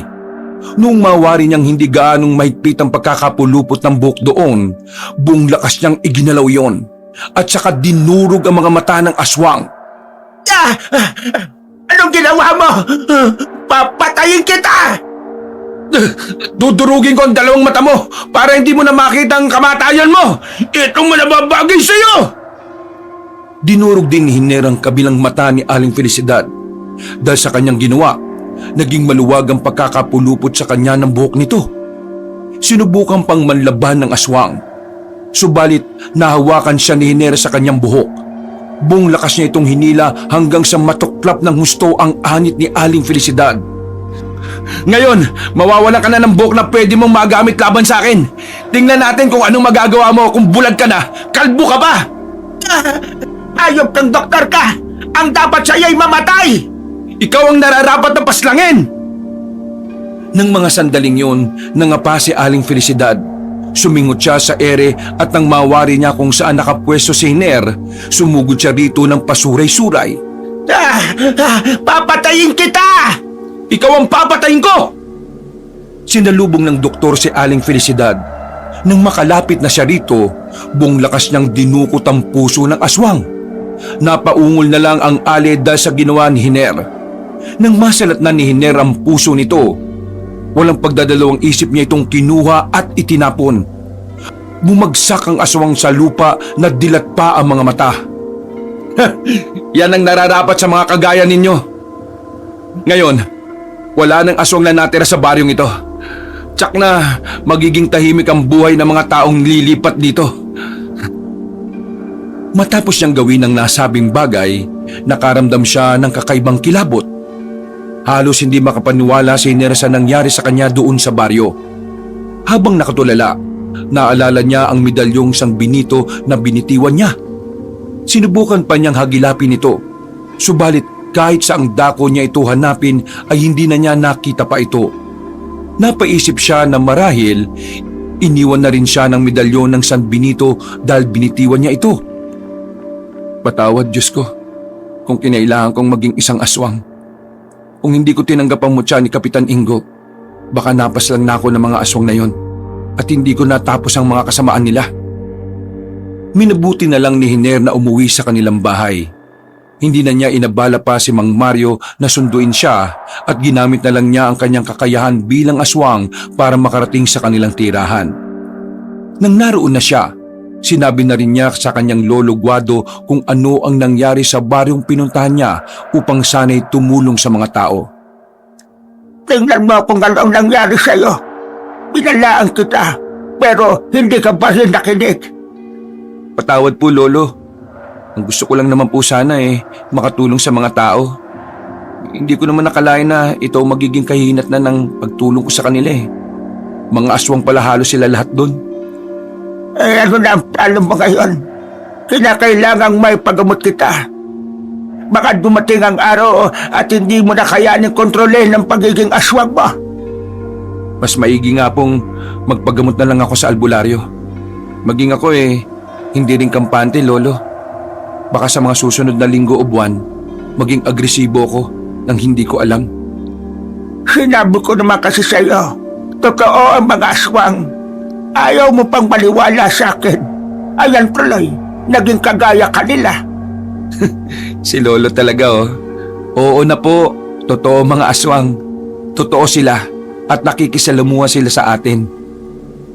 Matapos ang kanilang usapan, nagpasya silang dalawa na pumunta sa isang albularyo. Sinabi ni Hiner kung ano ang nangyari at nagulat pa ang albularyo nang malamang isang doktor si Hiner. Makalipas ang ilang linggong pabalik-balik sa bahay ng manggagamot, tuluyan na ring gumaling si Hiner. Nailabas niya ang mutya ng aswang na naisalin sa kanya ni Kapitan Ingo. Magmula ngayon, kailangan mo nang mag-ingat sa mga taong nakakasalamuha mo. Hindi mo alam kung sino ang aswang at kung sino ang hindi. Baka kung maulit pa ito sa'yo, hindi mo na alam ang gagawin o hindi mo na ito kayanin. Opo, Lolo. Magiging maingat na ako sa aking pakikipagkapwa-tao. Maging sa aking pagtulong, kikilatisin ko muna yung tao kung talaga bang karapat-dapat na tulungan sila. Mabuti naman kung ganon. Sana maging aral sa iyo ang nangyaring ito. Huwag po kayo mag-alala, Lolo. Marami po ako natutunan dahil sa nangyari. Hinding-hindi na po ako magkakamali ulit. Sa kabila ng mga naganap, hindi nakaligtaan ni Hiner ang kanyang pagiging doktor. Nagpagaling lang siya ng ilang buwan. Kalaunan, nabalitaan niyang hindi nakauwi ang driver na nagatid sa kanya sa baryo ng mga aswang. Nagkaroon din siya ng kutob na baka biniktima ito ng mga kasamahan ni Gimo at Felicidad dahil may nalaman siya patungkol sa kanila. Noong maging maayos na ang kanyang kalagayan, bumalik siya sa panggagamot. Pumunta siya sa mga liblib na baryo na hindi gaanong naaabot ng gobyerno at doon niya isinasagawa ang misyon niya. Ang manggamot sa mga taong nangangailangan ng kanyang tulong. Nandito ako para tumulong sa mga tao. Kahit na anong karamdaman, basta kaya kong gamutin, hindi ako magdadalawang isip na tumulong sa kanila. Marahil, itong panggagamot ko ang dahilan kung bakit binigyan pa ako ng Diyos ng ikalawang buhay. Iginugol niya ang kanyang nalalabing panahon sa pagtulong sa may hirap. Dahil minsan na rin siyang naging aswang, nagawa niyang malaman kung ang mga nagpapagamot sa kanya ay mga normal na tao o isang aswang.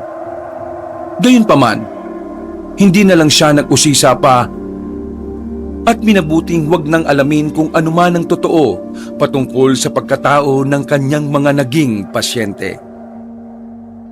Wakas.